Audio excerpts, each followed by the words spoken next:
진공관 라디오입니다. 50 몇 년 산으로 알고 있어요. 고장났습니다. 지금 굳이 이걸 고쳐야 되나 말아야 되나 고민을 정말 많이 했습니다. 좀 보존을 하는 게 낫지 않을까라고 생각을 해왔었어요. 지금까지. 이거는 건들지 말자.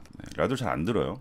그냥 섞이긴 아깝잖아요. 정말 저 고민 많이 했습니다. 결정을 했어요. 전원부 트랜스포머를 쓴 진공관 라디오 회로는 그 개조가 그나마 좀 편해요. 그냥 그 회로 내에서 지지고 뽑고 해서 바꿔내면 되는데, 이를 잘 보시면은 이 안에 전원 트랜스가 없습니다. 220V를 그냥 갖다 써버려요. 얘는 이제 120V죠. 미국 거니까. 두 선 중에 한 선이 샤시를 통해서 들어옵니다.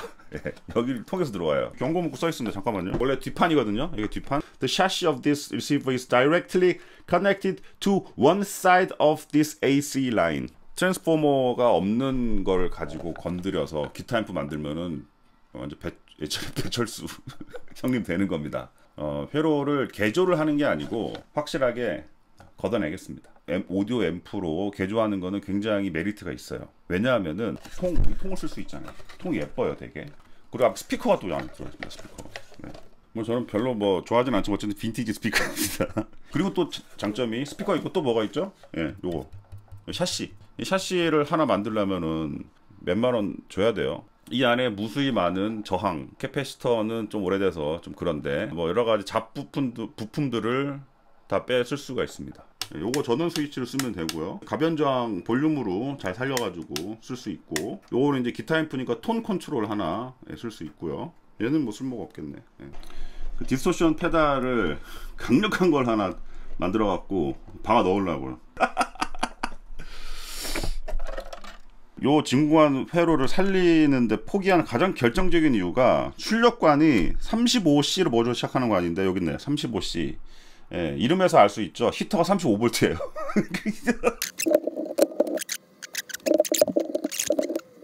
이 저항 마음에 들어요. 와, 딱. 예. 몬스터급 곤충 유충 사이즈.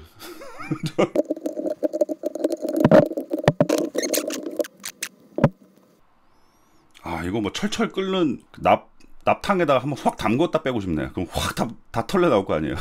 라디오를 완전히 분해한 지 한 3일 정도 지났습니다. 최대한 라디오 안에 있던 부품들을 재활용하는 게 목적이었기 때문에 그나마 재활용할 만한 것들 중에 저항을 전부 다 실측을 해서 이렇게 측정을 했고요.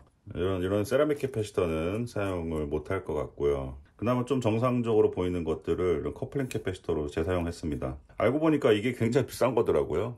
일명 범블비라는 캐패시터인데 뭐 개당 한 4, 5만 원씩 하더라고요. 제가 지금 제작하고 있는 회로의 커플링 캐패시터 값하고는 조금 달라요. 22나노로 보통 많이 하는데 이거는 지금 12나노고, 두 번째 커플링은 22나노인데 지금 47나노로 제작을 하고 있습니다. 근데 뭐 그게 크게 차이가 날 것 같진 않아요. 아무튼 재활용이 목적이기 때문에 값이 조금 틀려도 일단 박아 넣었습니다. 최대한 짜내가지고 저항을 덧대가지고 값을 맞춰서 이렇게 넣어놨고요. 이런 전에 캐패시터는 제 부품함에 가지고 있는 것들 중에 얼추 비슷한 거 찾아가지고 다 넣었어요. 다이오드 UF, 이게 울트라 패스트 다이오드인데 이것도 뭐 예전에 갖고 있던 거예요. 캐패시터 두 개를 정류를 하고 그 중간에 뭐 초크 대신 470ohm짜리 시멘트 5W 저항 썼고요. 히터는 6.3V인데 센터 탭이 없는 히터예요. 자칫 잘못하면은 험이 되게 크게 나거든요. 100ohm을 써서 가상으로 그라운드를 붙여주는 작업을 이렇게 해놨습니다. 이 회로에서는 보통 1메가짜리를 많이 쓰는데 제가 측정해보니까 2메가더라고요. 이 탭을 여기다가 쇼트를 시켜서 1메가로 만들어 놨어요. 이거는 이제 톤 조정. 제가 원래 가지고 있던 9핀짜리 소켓 2개. 그 나무 캐비넷 안에 넣으면은 이만큼이 떠버려요. 너무 깊습니다. 기타 잭을 꽂기에는. 기타 잭은 뒤에다 놓도록 하겠습니다. 뭐니 해도 제일 중요한 게 안전이죠. 퓨즈는 꼭 장착을 해야 되죠. 이쪽에다가 꽂아가지고 진공관도 요거 하나 샀어요.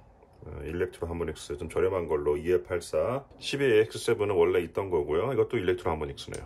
그리고 트랜스포머가 왔습니다. 이게 소리전자에서 주문을 했고요. 62코어의 임피던스 OK, 그리고 싱글 엔드, 그리고 15W 출력인데 이거 지금 한 글쎄 5W 나올래나요? 그러니까 뭐 충분해요. 이 정도면. 스피커 아웃 단자, 그리고 4옴, 8옴 두 가지 쓸 수 있도록 스위치 하나 달았습니다. 꾸역꾸역 만들어내느라고 이게 좀 레이아웃이 좀 왔다 갔다 해요. 원래 이러면 안 좋잖아요. EL84의 캐소드 저항이 지금 한 100옴 정도로 쓰는 게 가장 적당할 걸로 보이는데, 지금 제가 가지고 있는 부품이 없어서 일단 470옴을 넣어놨는데, 이렇게 하면은 굉장히 출력이 지금 약할 거예요. 하늘이 무너져도 저는 퓨즈는 장착합니다. 이 퓨즈가 저를 몇 번 살려줬거든요, 지금까지. 기타 앰프 안전에서 가장 중요한 거는 입력부에 여기 그라운드가 제대로 되어 있냐입니다. 그라운드 점을 모두 다 찍어 보겠습니다. 자, 일단 하나를 샤스에다가 이렇게 물리고 냉댐이 되어 있는 부분이 있는지를 찾는 거죠. 그리고 이때는 진공관을 빼고 하시는 게 정확합니다. 모든 그라운드 점을 찍어보는 거죠. 기타 앰프는 좀 특이한 게 잭을 뽑으면은 입력선이 그라운드로 붙어버려요. 이게 입력선인데 지금 그라운드로 붙어버립니다. 잭을 연결해야지 그라운드에서 입력이 떨어지면서 떨어지거든요. 진공관이 지금 빠져있는 상태입니다. 이 상태에서 전원을 한번 넣어볼게요. 일단은 뭐 그라운드가 잘 되어 있기 때문에 최소한 샤시를 만져가지고 죽을 일은 없는 겁니다, 지금. 아이고, 긴장되라. 3.13, 3.15, 3.13. 아주 좋아요. 아주 좋아요. 그 다음에 B 플러스 전압이 얼마나 나오냐입니다. 이제부터 DC로 옮기고, 요정입니다. 250V. 아주 좋아요. 아주 좋아요. 아주 좋습니다. 지금 이렇게 보니까 기본적으로 큰 문제는 없는 것 같아요. 소리가 나는지 안 나는지는 몰라요. 제가 이 상태를 정확하게 제가 알 길이 없습니다. 뭐 측정은 다 해봤는데 실제 전압이 걸렸을 때 뭔가 이상 작동을 할 수도 있으니까 기타를 연결하기 전에 좀 안전빵으로 가야 되겠네요. 시그널 제너레이터랑 오실로스코프를 써가지고 신호가 제대로 나온지 한번 볼게요. 시그널 제너레이터를 약 30mV RMS로 넣고 있습니다. 그리고 오실로스코프로 출력을 측정해 보고 있어요. 자, 뭔가 반응이 오네요. 자. 오케이.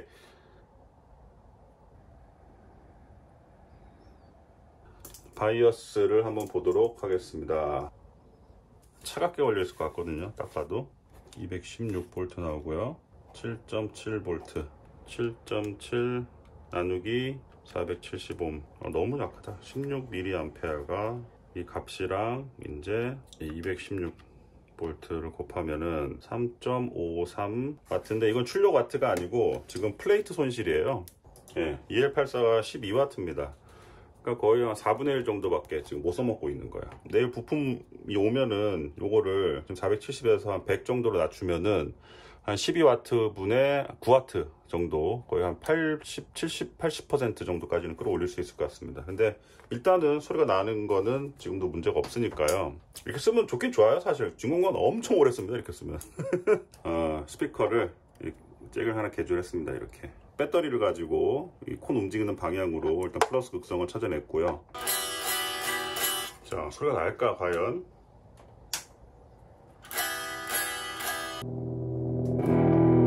오, 예!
비정상적인 노이즈가 있습니다.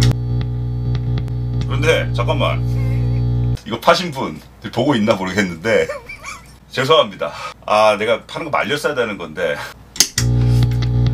그러니까 이거를 한번 뒤에 뚜껑이라도 까보고 팔지, 이걸 왜... 안녕하십니까, 공들의 밥합니다. 오늘은 고장난 기타 이펙터를 한번 고쳐보도록 하겠습니다. 기타 치는 걸 되게 좋아하기 때문에 기타 이펙터 같은 거를 뭐 많이 사거든요.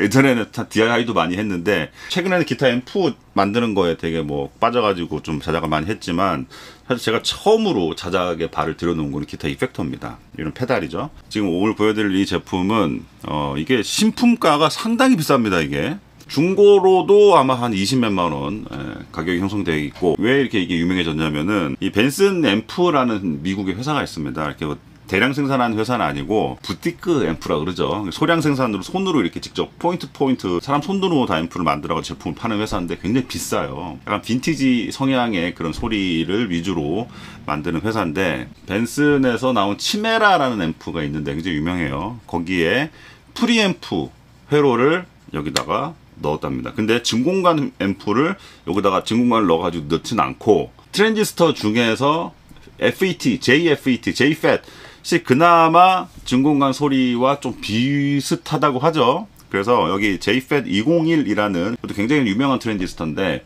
그 트랜지스터를 사용을 해서 빈티지한 진공관 앰프의 소리가 아주 잘 난다는 그런 입소문을 타고 굉장히 지금 유명해진 페달입니다. 그런데 제가 95,000원에 사왔어요. 오늘 방금 고장이 났다 그러더라고요. 그래서 그분께서 처음에 10몇만 원을 올리셨다가 점점점 안 팔리니까 오늘 95,000원까지 가격을 내리시길래 제가 낼름 가서 직구해 왔습니다. 최근에 나온 약간 뭐 이런 빈티지 사운드가 나는 이런 기타 페달들은 수리를 해서 쓰기엔 약간 위험성이 있습니다. 왜냐하면은 그 트랜지스터 JFET201이라는 그 소자가 그렇게 구하기가 쉽지가 않아요. 네. 만약에라도 그 트랜지스터가 날라갔으면은 저는 이거 살 때, 야, 정말 최악의 상황에는 안에 거 다 버리고 요 껍데기, 하몬드 케이스 이 껍데기하고 그 노브, 그리고 이 3PDT 이것도 몇만 원 하거든요. 그리고 요 뭐 포트 요거 잭 요 정도만 써먹어도 그래 부품값 정도 나오겠다. 그래가지고 95,000원에 갖고 왔는데, 일단은 제 기타 앰프 연결해서 어떤 증상이 있는지 살펴보고 한번 고쳐보도록 하겠습니다. 겉으로 봤을 때는 새 거예요. 별 많이 쓰지도 않은 것 같아. 판매자분께서 말씀하시기를 이걸 한번 택배 거래로 한번 팔았는데, 그 받으신 분이 이 노이즈 문제가 좀 있다 그래가지고 반품을 했대요. 어떤 전기적인 문제로 얘가 문제가 생겼다기보다는 아마도 배송 과정에서 충격에 의해서 뭔가가 뭐 떨어졌다든지 아마 그런 문제가 있을 것 같아요. 기본적인 진단을 한번 해보도록 하겠습니다. 일단 9V, 이쪽은 앰프 연결하고 이쪽 기타. 자, 일단 바이패스 때는 문제가 없네요. 근데 키면은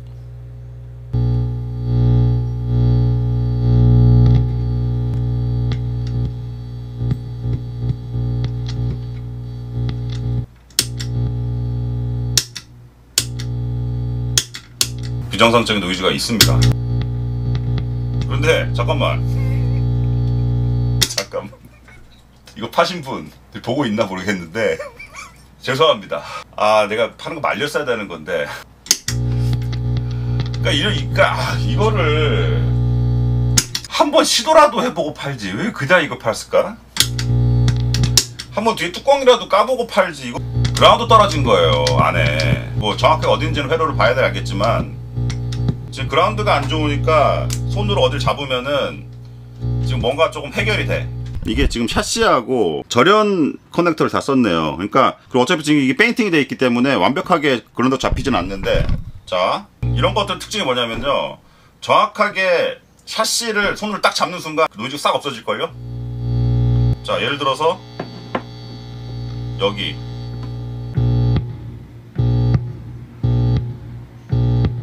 이미 고쳤는데?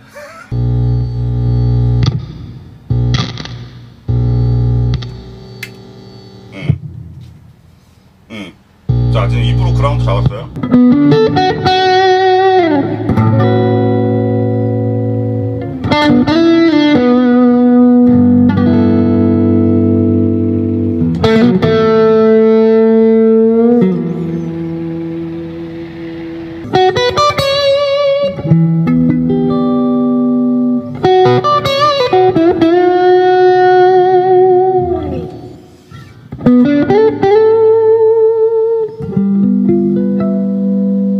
한번 열어보고 팔죠. 그냥 어쨌든 거래는 이루어졌으니 이건 제가 먹도록 하겠습니다. 일단 까봐야 되겠죠. 이펙터를 기타 앰프 분해할 때 팁을 하나 알려드리면은 그냥 해도 되는데 기스가 잘 나요. 특히 이쪽에 할 때 벤치에다가 이렇게 테이프 하나 이렇게 발라가지고 하면은 기스가 잘 안 납니다.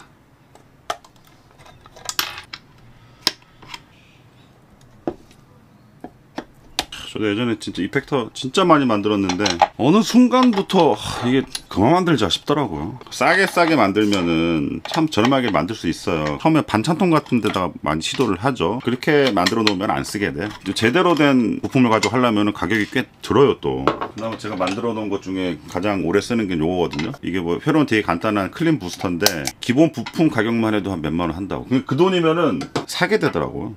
20년 3월 12일 날 제작했나봐요.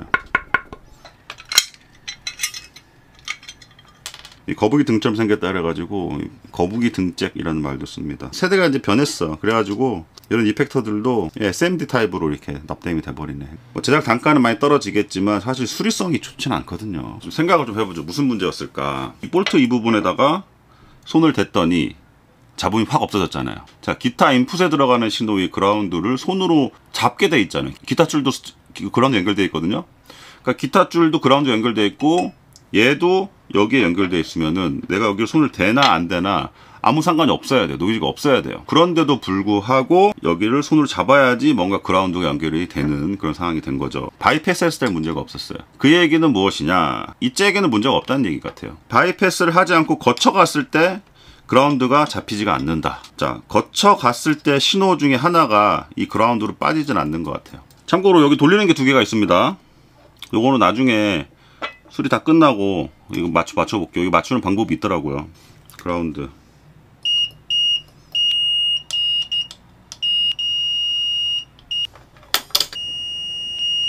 이 부분이 문제일 수도 있거든요.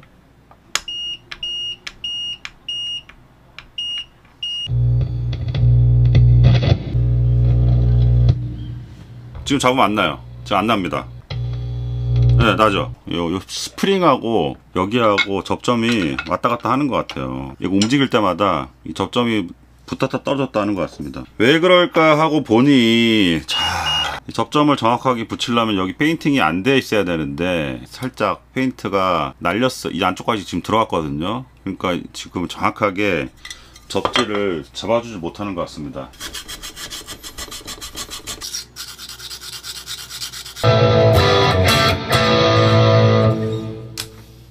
고쳤어?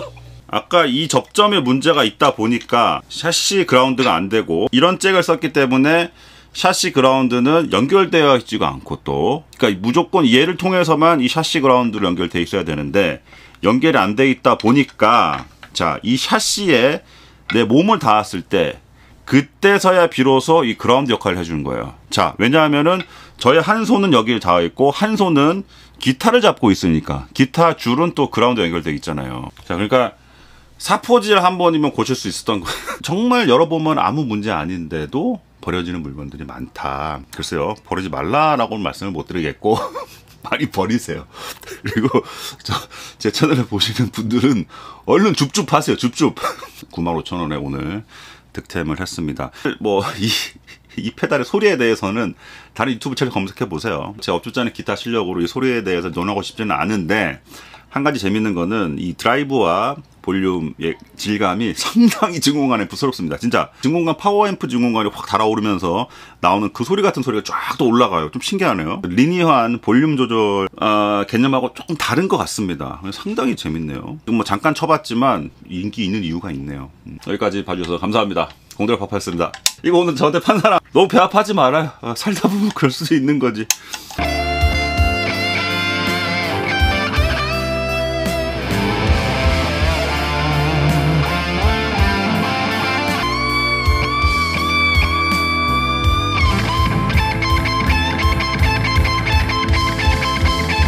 JTM45를 만들 부품들을 모아서 찍어봤습니다.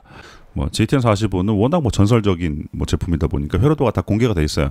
근데 회로도만 가지고 만들기에는 좀 어려울 수가 있죠. 그래서 많은 회사들이 부품들을 싹 모아서 키트 형식으로 판매를 합니다.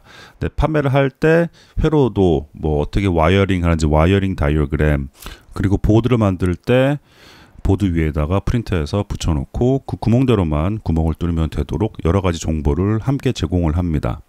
저는 사실 튜브 디팟에서 부품들을 많이 샀는데 키트를 사지는 않았습니다. 근데 안타깝게도 제가 트랜스포머를 구매를 하지 않아 가지고 지금 트랜스포머는 굉장히 여러 가지 남아 도는 트랜스포머를 지금 조합해서 조립을 할 생각인데, 만약에 여러분들이 시도를 하신다면은 뭐 튜브 디팟은 지금 품절 상태인 것 같고 모조톤도 있고 스튜맥도 있습니다. 근데 제 개인적인 의견으로는 스튜맥의 제품이 좀 괜찮지 않을까 싶어요. 뭐 저처럼 막 여기저기서 부품을 소싱하시는 것보다 스튜맥에서 한 $1,000 좀 약간 넘는 것 같은데 우리나라 들어오면 관세까지 해서 한 120, 130만 원 정도 될 것 같아요. 제가 처음으로 조립한 거는 보드입니다. 이 보드는 뭐 에폭시 글라스나 아니면 뭐 베이크라이트 재질을 쓰셔도 돼요. 집에 프린터가 없어가지고 저는 그냥 손으로 그렸는데요. 일단 부품 사이즈에 맞도록 잘 배치를 하시고 뚫을 구멍을 표시를 해야 됩니다. 나중에 제 아들한테 줄 선물이라서 좀 찍어달라고 했어요. 자작을 많이 해보신 분들은 동의하실 겁니다. 탁상 드릴이 필요합니다. 자, 보드에 구멍을 뚫은 후에 이제 핀을 박아야 되는데요.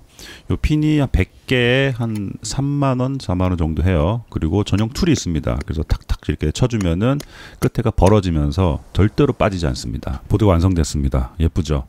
근데 핀은 여러 종류가 있어요. 뭐 한국에서 구매하셔도 되고 좀 저렴하게 알리에서 구매하셔도 됩니다.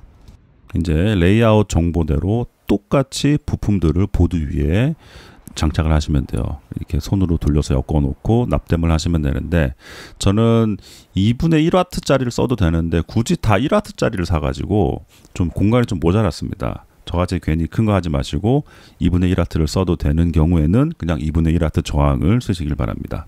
아주 전통적인 기타 앰프 제작 방법입니다. 뭐 가변 저항들의 뒤에 주석선을 이용해 가지고 납땜으로 쫙 붙여버려요. 이렇게 해놓으면은 그라운딩 하는 역할도 있고요. 또 가변 저항이 나중에 그 너트들이 헐거워지면은 헛돌잖아요. 근데 이렇게 해놓으면은 절대 헛돌 일이 없겠죠. 기타 앰프라는 거는 굉장히 손이 많이 닿아요. 뭐 볼륨을 계속 돌리고 조정하고, 그렇기 때문에 뭐 잭이라든지 볼륨 그리고 뭐 스위치 같은 것들은 최대한 좋은 부품을 쓰시는 게 좋습니다. 저는 가변 저항은 전부 CTS 제품을 썼고요. 전원과 스탠바이 스위치는 멕시코산 제품을 썼습니다. 보드를 띄워줄 지지대도 4개를 설치를 해줬고요. JTM45 앰프는 입력 잭이 4개가 있어요. 하이 2개, 노멀 2개. 아주 전통적인 모양이에요, 사실. 뭐 이걸 조합해서 여러 가지 톤을 만들 수도 있는데, 저 같은 경우에는 마스터 볼륨 개조를 위해서 잭 하나는 포기하고 그 자리에 마스터 볼륨 가변 저항을 설치를 했습니다. 제작하면서 제 방도 한번 사진 찍어봤습니다. 기타 앰프와 하이파이 앰프가 조금 다른 부분이 스탠바이 스위치를 쓴다는 거예요. 이게 약간 논란이 있는 부분이긴 한데, 어쨌든 그것 때문에 메인 전원 램프는 뭐 110, 220 이런 걸 쓰는 게 아니고 6.3V를 씁니다. 그 6.3V가 히터 전원이 켜졌냐 안 켜졌냐를 가지고 전원 램프로 쓰게 돼 있어요. 좀 후에 좀 설명을 다시 드리도록 하겠습니다. 자, 완성된 보드를 처음으로 샤시 안에 한번 집어 넣어 봤습니다.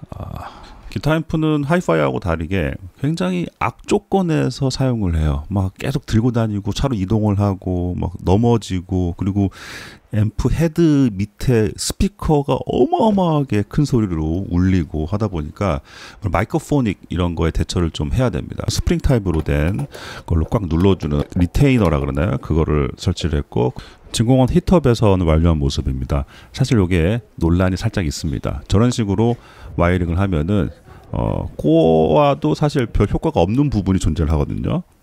벽에서 타고 내려오는 부분에서. 그래서 이렇게 하면 효과가 별로 없다 하는데, 사실 JTM45 옛날 마샬도 다 이런 식으로 와이링을 했고 크게 문제가 될 것 같진 않아서 일단 조금 더 예뻐 보이는 방식으로 와이링을 완료했습니다. 입력단에서 1차 증폭까지 가는 구간은 굉장히 소신호이기 때문에 잡음이 취약하죠. 그래서 이 부분만 쉴드선을 써서 와이어링을 했습니다. 자, 마스터 볼륨과 관련된 와이어링도 해줬고요. 어느 정도 앞쪽 패널의 와이어링이 거의 다 완성이 돼가고 있습니다. 소리전자에서 주문한 전원 트랜스포머가 도착을 했습니다. 이 차 측은 345V 센터탭 150mA 스펙이고 5V 3A 6.3V 6A 히터. 많은 분들이 간과하시는 것 중에 하나가 전원 트랜스포머하고 출력 트랜스포머의 위치예요. 사실 이게 90도로 꺾여 있는지 평행하게 있는지 이 방향에 따라서 파워 트랜스포머에서 발생하는 자기장이 출력 트랜스포머로 그대로 넘어올 수가 있습니다. 그래서 스탠바이를 분명히 꺼놨는데도 불구하고 스피커에서 웅 하는 소리가 나는 경우가 있어요. 그 자기장 때문에 그렇거든요. 그래서 앰프를 제작을 하기 전에 파워 트랜스포머에는 220 전원만 인가를 하고, 그리고 출력 트랜스포머에는 스피커 선만 임시로 연결을 해 놓은 다음에 두 트랜스포머의 위치를 왔다 갔다 해보면은 스피커에서 웅 하는 소리가 날 때도 있고 안 날 때도 있습니다. 그래서 가장 소리가 적게 나는 부분, 제로가 될 수는 없어요. 특히 이런 마샬 타입의 레이아웃 같은 경우에는 전원과 출력 트랜스포머가 거의 붙어 있다시피 하기 때문에 0이 될 수는 없지만 그래도 가장 적게 나는 부분이 있습니다. 그 부분을 찾아 나온 다음에 샤시에 최종 마운팅할 구멍을 뚫는 게 좋습니다. 드디어 트랜스포머가 샤시 위에 장착이 됐습니다. 안타깝게도 이렇게 구멍이 생겨버렸습니다. 원래 키트로 파는 제품의 트랜스포머에 맞게 제작돼서 구멍이 뚫린 제품인데 제가 다른 트랜스포머를 썼기 때문에 그렇죠. 혹시나 트랜스포머와 진공관 사이에 간섭이 있는지도 확인을 하셔야 되고요.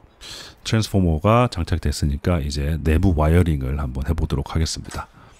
구멍이 뚫린 부분은 철판으로 덧대서 막아줬고요. 그리고 중간중간 있는 홀들은 제가 에폭시를 써서 다 메꾸라를 했습니다. 그리고 전원 트랜스포머의 볼트 너트 고정하는 부분 중에 세 군데에 저는 와셔 저 터미널이라 그러나요? 저거를 달아서 나중에 저 부분을 그라운드 포인트로 사용할 예정입니다. 전원부 와이어링을 시작했습니다. 가장 신경을 써야 될 부분이죠. 저 부분이 잘못되어 있으면은 전원을 올리자마자 집안에 차단기가 떨어지고 가족들한테 엄청나게 욕을 먹죠. 뭐 하는 거냐고 지금. 3W 10K 저항이 제가 구매를 안 했더라고요. 그래서 합성 저항의 공식을 사용을 해서 0.5W를 7개를 덧대 가지고 9.6K, 9.7K 정도로 임시로 하나 제작을 해서 달아놨습니다. 자, 출력 트랜스포머에서 출력 진공관 플레이트로 들어가는 배선을 했습니다. 사실 이 부분은 나중에 발진이 생길 경우에는 뒤집어야 될 가능성도 있어요. NFB가 걸리기 때문에 그렇죠. 그래서 그걸 염두해 두고 일단은 조립을 했습니다. 보드를 올리기 전에 와이어링을 거의 다 완료한 모습입니다. 보드 뒷부분에도 약간의 점퍼선들이 필요해요. 그런데 조립이 된 이후에 이 보드를 다시 벗겨낼 일이 없습니다. 사실 저 부분만 아니라면. 그래서 조금 더 견고하게 붙어 있으라고 실리콘 본드를 좀 발라줬어요. 자, 그리고 보드를 올리고 실제 와이어링을 시작을 했습니다.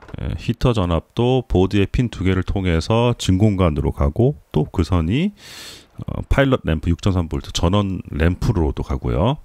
출력 트랜스포머가 4옴, 8옴, 16옴 세 가지를 제공하기 때문에 스위치로 돌려서 쓸 수 있도록 로타리 스위치에 세 가지 임피던스를 배선했습니다. NFB가 걸리는 회로입니다. 근데 걸리는 양에 따라서 소리의 질감이 조금씩 바뀌어요.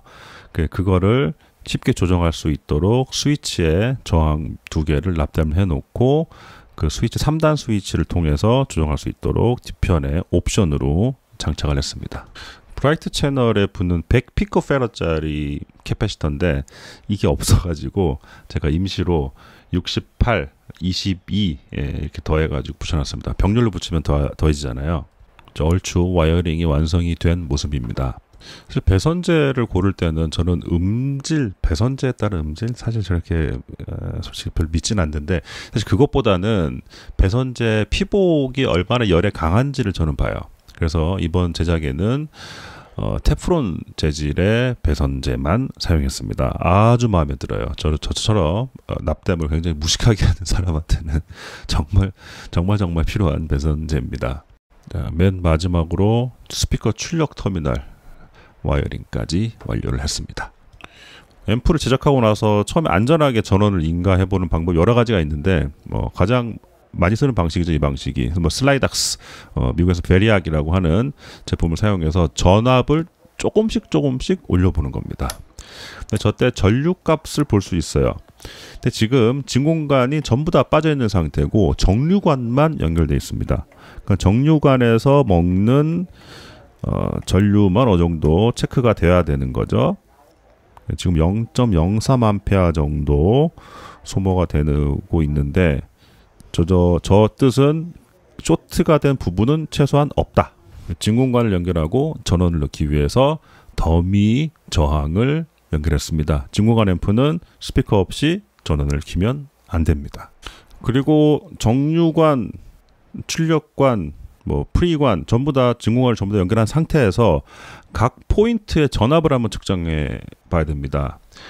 여기 회로도를 보시면은 빨간색으로 된 부분에 전압들이 나와 있죠. 레퍼런스 전압이에요. 이 정도는 나와야 됩니다. 완벽하게 전압이 나올 수는 없어요. 근데 대충 이 정도는 나와야 된다는 뜻이거든요. 제가 직접 제작한 바이어스 측정용 아답터입니다. 3번 핀을 통해서 흘러가는 전류를 측정하고 동시에 전압을 동시에 봐가면서 두 값 사이의 상관관계에서 25W의 70%가 나오도록 조정을 해줬습니다. 아주 가장 스탠다드한 방법이죠, 이게. 실제로 기타 앰프 스피커 캐비넷에서도 연결해서 소리를 들어봤어요. 사운드 샘플은 영상 뒤편에 별도로 마련했습니다. 그리고 장시간 운용했을 때 뭐 과열되는 부분이 있지 않는지, 뭐 저항이 하나가 타버리는 게 아닌지 이런 걸 확인하기 위해서 지금도 테스트하고 있습니다. 지금도 JT에서 전원이 올라가 있습니다. 그래서 이런 게 안정성이 확보된 이후에야 이게 완성이 됐구나 말할 수 있는 거겠죠. 그리고 이름이 적혀져 있지 않은 스위치들은 나중에 결국에는 뭔지 잊어버려요. 그래서 정확하게 어떤 기능을 하는지 스티커를 붙여놨습니다.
I play the blues for you. 펜더의 초창기 앰프 중에 하나인 5F2. 저도 정확치는 않은데 프린스톤이라는 이름으로 판매가 된 걸로 알고 있어요. 아마 50년대. 그러니까 거의 초창기 회로 중에 하나입니다. 지금 그걸 오리지널로 구한다는 거는 쉽지 않고, 물론 리이슈 돼 갖고 나오긴 하는데, 이거는 제가 한번 만들어 본 거예요. 10년 전쯤에 만들다가 바빠가지고 내팽개 쳤는데, 그 뒤로 조금씩 만지다가 드디어 어제 저녁에 완성을 했습니다. 50년대 회로라 그랬잖아요. 이 당시 앰프들의 특징이 푸시풀이 아니고 싱글 타입 앰프예요. 요즘에 기타 앰프 판매된 앰프 중에 사실 싱글 타입의 앰프 별로 없습니다. 왜냐면은 출력이 작고 디스토션 오버드라이브 걸린 소리가 약간 조금 애매해요. 약간 좀 깽깽거리고. 그리고 노이즈에 취약하죠. 푸시풀 앰프가 출력이 커가지고 노이즈에 취약할 것 같은데 아닙니다. 정반대죠. 그런 이유로 최근에는 거의 다 푸시풀 타입의 기타 앰프가 많이 판매가 되지만은 클래스 A 타입의 앰프도 나름 장점이 있죠. 최고 장점은 엄청 간단합니다. 앰프라고 하면 굉장히 복잡한 소자들이 많이 막 들어가 있을 것 같은데 이게 처음 딱 보면은 이걸로 기타 앰프가 된다고? 의외로 간단합니다. 특히나 이런 클래스 A 타입의 앰프들은 더 간단하죠. 당연히 부품이 얼마 많지 않으니까 만들기가 쉽고 실수를 할 확률이 적어요. 10년 전에 조립했다가 여기 써있죠. 2014년에 기판으로 이걸로 바꾸고 2021년이 되어서야 지금 완성을 했어요. 네, 좀 있어 보이는 캐패시터를 그때 구매를 해서 달아놨네요. 기타 앰프 전원부에 가장 많이 쓰는 캐패시터가 스프라그사에서 나온 요런 캐패시터 또는 독일의 FNT에서 나온 것도 많이 씁니다. 제가 얼마 전에 만든 마샬 앰프 보시면 그다 FNT 거거든요. 그리고 또 무슨 또 겉멋이 들어가지고 이런 저항들도 이 소세지 저항이라고 그러는데 비샤이데일인가? 예. 그리고 이 스위치류들을 다 싼 거 썼어요. 국내에서 다 구할 수 있는 것들 썼고요. 가변 저항은 CTS 거네요. 이건 좋은 거 썼네요. 소켓류들 다 국내에서 샀고요. 그리고 샤시도 소량으로 절곡해 주는 데가 있습니다. 알루미늄을 잘라가지고 쫙 접어가지고 만드는 거거든요. 이걸 절곡이라고 해요. 예전에는 절곡집 하는 거 막 찾아다니면서 도면 주면서 좀 해주세요 부탁해가지고, 왜냐면 그분들 하나 이런 거 잘 안 해줘요. 근데 요즘에는 인터넷에 이런 거 소량으로 해줍니다. 이거 한 5만 원인가 준 것 같아요. 그 당시에. 트랜스포머는 다들 아시는 소리전자 걸로 했고, 이것도 소리전자 거. 초단과는 12AX7, 그리고 출력과는 6V6GT. 싱글 앰프니까 이거 딱 하나만 들어갑니다. 그리고 기타 앰프는 모노니까 또 하나예요. 모르시는 분들도 있을까봐 설명을 드립니다. 이거는 우리나라에 증권관 제일 많이 파는 audioparts.co.kr에서 다 구매를 한 거고요. 앰프가 굉장히 간단해요. 이거 보시면은 지금에 나온 앰프처럼 많지 않아요. 볼륨, 그리고 톤 있고, 마스터 볼륨을 제가 예전에 추가를 해놨는데 이거는 회로에 좀 문제가 있는 것 같습니다. 이게 문제가 하이패스 필터처럼 작동하는 경향이 있더라고요. 그래서 과감하게 생략하고 오리지널 회로대로 딱 2개만 이렇게 남겨놨습니다. 그리고 메인 스위치, 그리고 B 플러스 전압을 인가하는 스탠바이 스위치. 보통 요 불을 히터 전압 6.3V짜리 쓰는데 이번에는 그냥 220V로 연결해서 불이 켜지게 했습니다. 뒷부분을 보시면은 220 전원부, 그리고 퓨즈 있어야 돼요. 퓨즈 정말 중요합니다. 출력 임피던스 4, 8, 16, 그리고 스피커 연결잭. 클래스 A 앰프이기 때문에 바이어스 조절은 별도로 하진 않아요. 사실 하진 않는다는 거지. 바이어스라는 개념은 다 존재를 하죠. 오랜만에 다시 보면서 바이어스를 측정했더니 V6GT가 버틸 수 있는 한계의 거의 2배 가까이 바이어스가 잡혀 있더라고요.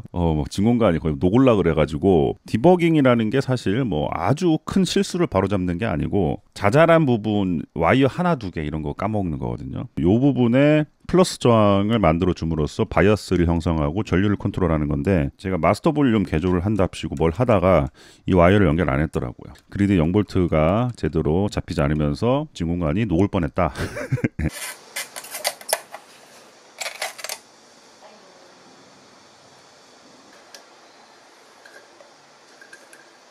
여기에 그리드에 0V 인가를 해주면서 지금 약 6V6GT의 약 90 몇 % 정도 플레이트 손실, 플레이트 디스페이션이 지금 세팅되어 있습니다. 푸시풀은 70% 잡고 싱글 앰프 같은 경우에는 한 거의 100% 가까이 잡거든요. 제가 듣기로 그 당시에 팬더 앰프가 굉장히 100%에 가깝게 잡았대요. 거의 막 리미트까지 밀어붙이는 그런 스타일의 설계를 했다 그러더라고요. 빈티지 소리라고 해서 다 좋은 소리는 아닌 것 같아요. 가끔 이런 빈티지 클래스 A 앰프에서 올려가지고 쫙 드라이브 걸린 소리를 좋아하시는 분들도 있는데 솔직히 제 기에는 아니에요. 톤을 적극적으로 크런치 톤을 만들든지 드라이브 톤을 만들든지 하고 싶다면은 별도의 페달을 쓰는 게 낫지 않을까 싶습니다. 클래스 A 앰프에서 걸리는 드라이브 소리는 사실 좀 다릅니다. 약간 전축에 연결한 기타 소리 질감 뭐 그래요. 약간 좋아하시는 분들도 있습니다. 제 취향에는 별로 안 맞는 것 같습니다. 뭐 영상을 이쯤 보셨으면은 아마 이런 생각 하실 겁니다. 야, 자랑만 하지 말고 나도 만들어 볼 테니까 정보 좀 줘봐. 네, 그리고 또 얼마 정도 드는 거야? 일단 정보는 제가 밑에 링크에 올려드릴게요. 근데 불행히도 영어로 돼 있는 사이트입니다. 아주 기본적인 와이어링 납땜 지식만 있으면은 거의 그림만 보고 만들 수 있는 수준이기 때문에 그렇게 난이도는 높지 않습니다. 가격은 제가 만든 경우에 한 30만 원 정도 든 것 같아요. 연주 위주라면은 단순히 30만 원 정도 되면은 기타 앰프 중고로 좋은 거 삽니다, 요즘에. 그런데 자기가 만들어 보고 싶다. 만드는 재미. 자작은 그렇습니다. 이 실용성도 있지만은 제가 볼 때 반 이상은 만드는 재미예요. 그 재미를 느껴보고 싶으신 분들한테는 뭐 저 같은 사람이죠. 기타는 거의 안 칩니다. 저는 이런 거 만들기만 하지. 기타 앰프 입문용으로 추천드리는 회로입니다. 키트를 사서 할 수도 있지만은 약간 로망이 없죠. 다 된 밥상에 밥만 먹는 느낌이죠. 근데 이거는 다 소싱을 해야 돼요, 자기가. 그러면서 굉장히 많은 걸 배울 수 있어요.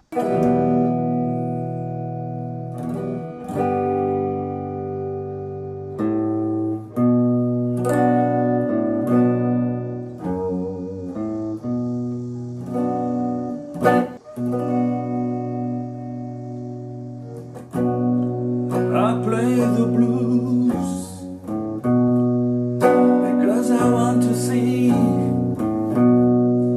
no matter what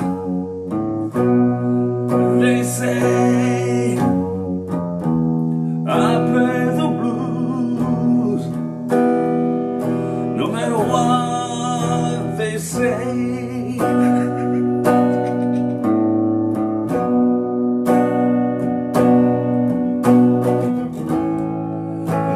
Guitar, my hand, sing a song. Yeah.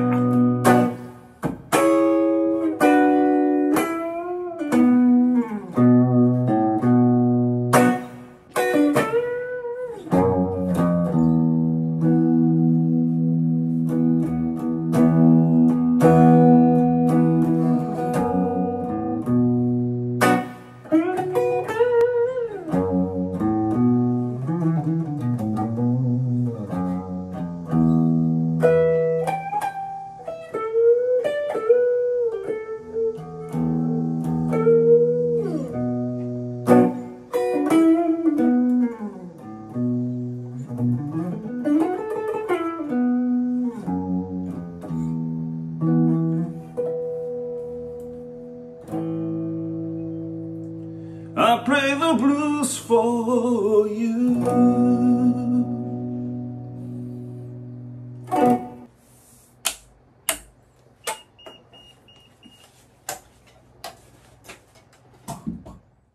개고생해서 마샬 앰프를 디버깅했습니다. 한 4일 정도 한 것 같아요. 이 JTM45라는 앰프를 제가 만들었다고 영상 올렸는데 엄밀히 말하면은 이거 JTM45하고 JMP50하고 좀 뒤죽박죽된 회로인 것 같습니다. 근데 좀 차별화되는 값들이 존재합니다.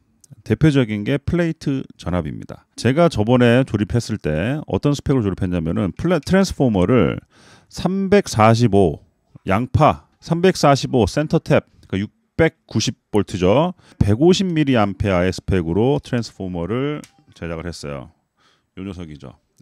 문제가 뭐냐면은 진공관 정류를 했습니다. GZ34를 써서. 물론 제가 그때 다이오드를 달아놔서 다이오드와 진공관을 바꿔 쓸 수 있도록 뭐 와이링을 해놨는데 진공관을 하든 다이오드 정류를 하든 여기에 넘어가는 B 플러스 전압이 굉장히 낮았어요. 근데 많은 분들이 공통적으로 이야기를 하는 게 평균적으로 450 언저리다. 뭐 420, 400 많게는 490 어쨌든 400대에서 놀아요. 근데 제가 조립했을 때 플레이트에 걸리는 전압이 거의 380V 정도밖에 안 됐습니다. 물론 400V 이상 올릴 수도 있는데 중요한 거는 바이어스를 맞춰야 되죠. 바이어스 값을 최대 70% 정도로 조정했을 때 정확히 세팅 값이 380V 정도의 한 46mA 정도밖에 못 맞추겠더라고요. 어떤 분들은 또 이렇게 얘기하세요. JTM45 후에 JMP50이라는 앰프도 나왔잖아요. 뭐 트랜스포머를 납품하는 회사가 바뀜에 따라서 전압값이 계속 바뀐 것 같아요. 근데 공교롭게도 JMP50 플렉시 시절에는 전압이 굉장히 낮게 세팅돼서 출고가 됐다. 그게 400V 아래 이렇게 말씀하시는 분들이 있더라고요. 많은 분들이 이야기하시기를 빈티지 마샬의 기본은 400 언저리다. 400V 위아래 정도. 많이 찍히면 490 이렇게 찍히고 조립이 잘못됐을까? 아니면은 트랜스포머 스펙을 내가 잘못 주문한 건가? 345V를 양파 정류를 해서 B 플러스 전압을 만들어내면은 보통 뭐 다이오드 정도면은 1.3배, 1.4배 정도 나오죠. 근데 그 값이 나오면 뭐 합니까? 여기 소모되는 전류 값을 다 합쳐가지고 로드가 어느 정도 걸리냐에 따라 가지고 B 플러스에 걸리는 전압이 달라지죠. 결국에는 저는 400V 언저리의 전압을 못 만들어냈어요. 왜 그럴까? 왜냐면은 제 생각에는 345V로 스펙을 제가 주문을 했지만은 실제로 220V 인가했을 때 2차 전압 AC로 찍어봤을 때 330V 정도밖에 안 나왔어요. 그리고 전류 150mAh로 주문을 했지만 왠지 그 스펙에 못 미치는 것 같습니다. 기타 앰프 만드시는 분들은 오히려 그렇게 만드는 경우도 있습니다. 왜냐하면은 충분한 파워 트랜스포머에서는 없는 효과가 간당간당한 파워에서 나와요. 자, 이거 좀 재밌는 얘기죠. 정류관을 사용했을 때 파워 트랜스포머가 부하를 많이 받을수록 전압이 떨어지고 그 정류관에서 살짝 밀고 당기고 그런 스폰지 작용을 해가지고 전체적인 톤이 굉장히 말랑말랑해진다. 그래서 영어로 SAG라는 말 씁니다. SAG. 세그한 사운드를 위해서 그런 걸 노리는 분들도 있는데 제 귀에는 세그한 게 너무 좀 심하다 보니까 좀 뭉그러지는 듯한 소리가 들리더라고요. 좀 뒤끝이 말리는 듯한 소리가 들리고 어느 정도 진공관 맛이 나면서 말리는 소리는 괜찮은데 너무 좀 스펀지하게 뒤에가 꿍 하면서 말려버리는 소리. JTM45에서 JMP로 넘어가면서 바뀐 것 중에 하나가 정류관이 없어지고 다이오드 정류를 썼다는 거거든요. 마샬에서. 자, 또 한 가지 문제가 뭐였냐면은 기타 앰프에는 메인 스위치와 스탠바이 스위치가 있어요. 이 스탠바이 스위치는 약간 논란이 있는 주제입니다. 그래서 제가 다음에 별도 영상으로 영상 하나 만들어 보도록 하겠습니다. 어쨌든 메인 전압만 딱 키면은 이 히터 전압만 들어옵니다. 이 B 플러스 전압이 나가질 않아요. 메인 전압만 딱 켰는데 스피커에서 웅 하는 소리가 납니다.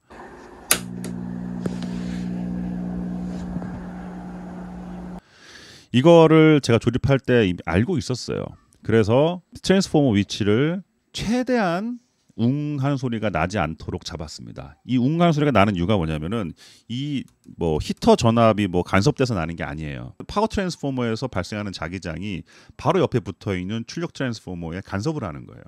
그래서 위치를 좀 조절해 가지고 최대한 소리가 안 생기는 위치로 잡았는데도 소리가 나더라고요.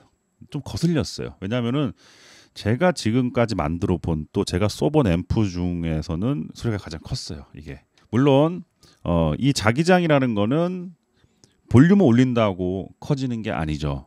그냥 꾸준한 그 웅 하는 소리가 볼륨을 아무리 올려도 더 높아지진 않습니다. 그래서 사실 쓰는데 문제가 없어요. 그런데 귀에 거슬리더라고요. 그래서 플레이트에 걸리는 전압이 너무 낮다. 그리고 트랜스포머 위치도 좀 이상한 것 같다. 그래서 하는 김에 제가 가지고 있는 367V 200mAh짜리 트랜스포머로 교체를 했습니다. 교체를 하면서 트랜스포머 위치를 이렇게 돌려보다가 트랜스포머를 이렇게 세워버리니까 고민하다가 이거를 이렇게 세워보니까 잡음이 하나도 안 나요.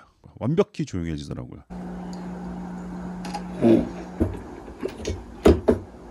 그래서 이렇게 올리고 브라켓 개조를 좀 했습니다. 브라켓을 떼가지고 좀 옆에서 좀 개조 구멍 뚫고 개조를 해가지고 367V 200mAh 스펙의 트랜스포머로 교체를 했습니다. 사실 전압도 367 안 나와요. 이것도 360 정도 나오고 용량은 제가 솔직히 확인할 길이 없어요. 지금 모르겠습니다. 조금 의심스럽긴 한데 그래서 결론적으로 플레이트 전압을 424V로 맞췄습니다. 물론 더 올릴 수는 있어요. 440, 450까지 올라가는데 올라간다고 되는 게 아니고 바이어스를 맞춰서 25W의 70%, 17.5W 정도가 되도록 전류 곱하기 전압 값이 나오도록 조정을 해야 되거든요. 그 조정되는 포인트가 있어요. 그 포인트가 지금 424V에 입니다. 그래서 지금 바이어스 전류는 41mA 정도니까 곱하면 한 17점 몇 나와요. 그러니까 지금 전압을 올렸습니다. 험 노이즈도 잡고 그러면서 지금 이쪽이 완전히 바뀌었어요. 그리고 당연히 아까 말씀드렸다시피 진공관은 이걸 완전히 삭제했습니다. 그리고 1N 4007 다이오드 2개로 아주 간단하게 이렇게 정류회를 했고요. 그러니까 정류관을 달면 5V 빼야 되고 뭐 여러 가지 할 게 많은데 이거 보세요. 다이오드 있으면 다이오드 요 2개에서 끝납니다. 바로. 굉장히 간단하죠. 진공관 앰프는 뭐 정류도 진공관으로 해야 되지 않냐라고 말씀하시는 분들도 있을 텐데 저는 그냥 제 귀를 믿거든요. 제 귀 취향대로라면은 이게 나아요.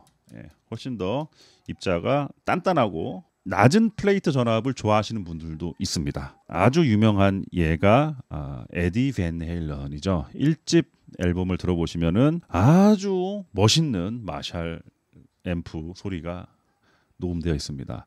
그 소리의 비하인드 스토리가 슬라이드 악스를 써가지고 전압을 일부러 낮춰서 진공관의 플레이트에 걸리는 전압이 낮아지니까 디스토션이 빨리 걸리고 그런 효과를 강제로 했거든요. 물론 그렇게 하면은 진공관의 6.3V 히터 전압도 낮아지기 때문에 정상 작동을 안 할 수도 있는데 사실 근데 진공관 앰프는 그 정도까지는 문제없이 작용을 하죠. 워낙 그 허용 범위가 넓기 때문에 아날로그 중에서도 아날로그 회로라서 물론 그 밴 헤일런 사운드도 좋습니다. 저도 굉장히 좋아하는 사운드, 뭐 브라운 사운드라고 하죠. 그런데 저는 이번에는 조금은 좀 스탠다드한 앰프, 마샬 앰프를 만들고 싶었어요. 그리고 제가 트랜스포머 바꾸기 전에 380V 언저리에서 소리를 들어봤을 때는 약간 뭐랄까요, 마샬은 약간 좀 바위가 굴러가는 듯한 좀 거친 질감의 터프한 소리가 나는 맛으로 쓰는 거거든요. 그런데 플레이트 전압이 380V 정도 400m로 떨어지니까 약간 어떤 느낌이냐면은 너무 좀 자잘하다, 좀 자갈돌, 바위돌이 아니라 자갈돌을 만지는 느낌. 뭐 음료수로 비유를 하자면은 내가 원하는 거는 아주 차갑게 보관된 코카콜라를 쫙 마시는 느낌인데 왠지 어릴 때 소풍 가방에 들어있던 펩시콜라 다 식은 거 그거를 점심 때 까서 먹는 그런 약간 밍밍하면서 뭐 내일 이제 캐비넷 안에다가 넣을 거예요. 일단 1차적으로는 완성을 했다고 보고요. 추후에 몇 가지 지금 개조할 포인트는 뭐냐면요. 요 프리센스가 잡음이 납니다. 처음에 저 볼륨 팟 잡음인 줄 알았는데 아니에요. 근데 JTM이 원래 나는 거래요. 이게 이 회로 설계가 문제가 있었어요. 그 당시에 여기 DC가 흐릅니다. 그 볼륨 팟에 DC 흐르면 잡음 나요. 극극 하면서 잡음 나거든요. 그래서 요거 JCM 800 스타일로 조금 바꾸는 회로가 있거든요. 그래서 그걸 조금 적용을 해보고 싶고 그 다음에 저항 몇 개를 올리면은 좀 디스토션 질감이 바뀝니다. 저항 몇 개 좀 바꿔볼 거고 그리고 미드 부스트 몇 가지 뭐 스위치 여기다 구멍 뚫어가지고 옵션을 몇 개 달 수도 있어요. 올 여름 가장 더운 날을 마샬 앰프와 함께 인두기의 열과 함께 이렇게 지냈습니다. 감사합니다. 홍드레 파파였습니다.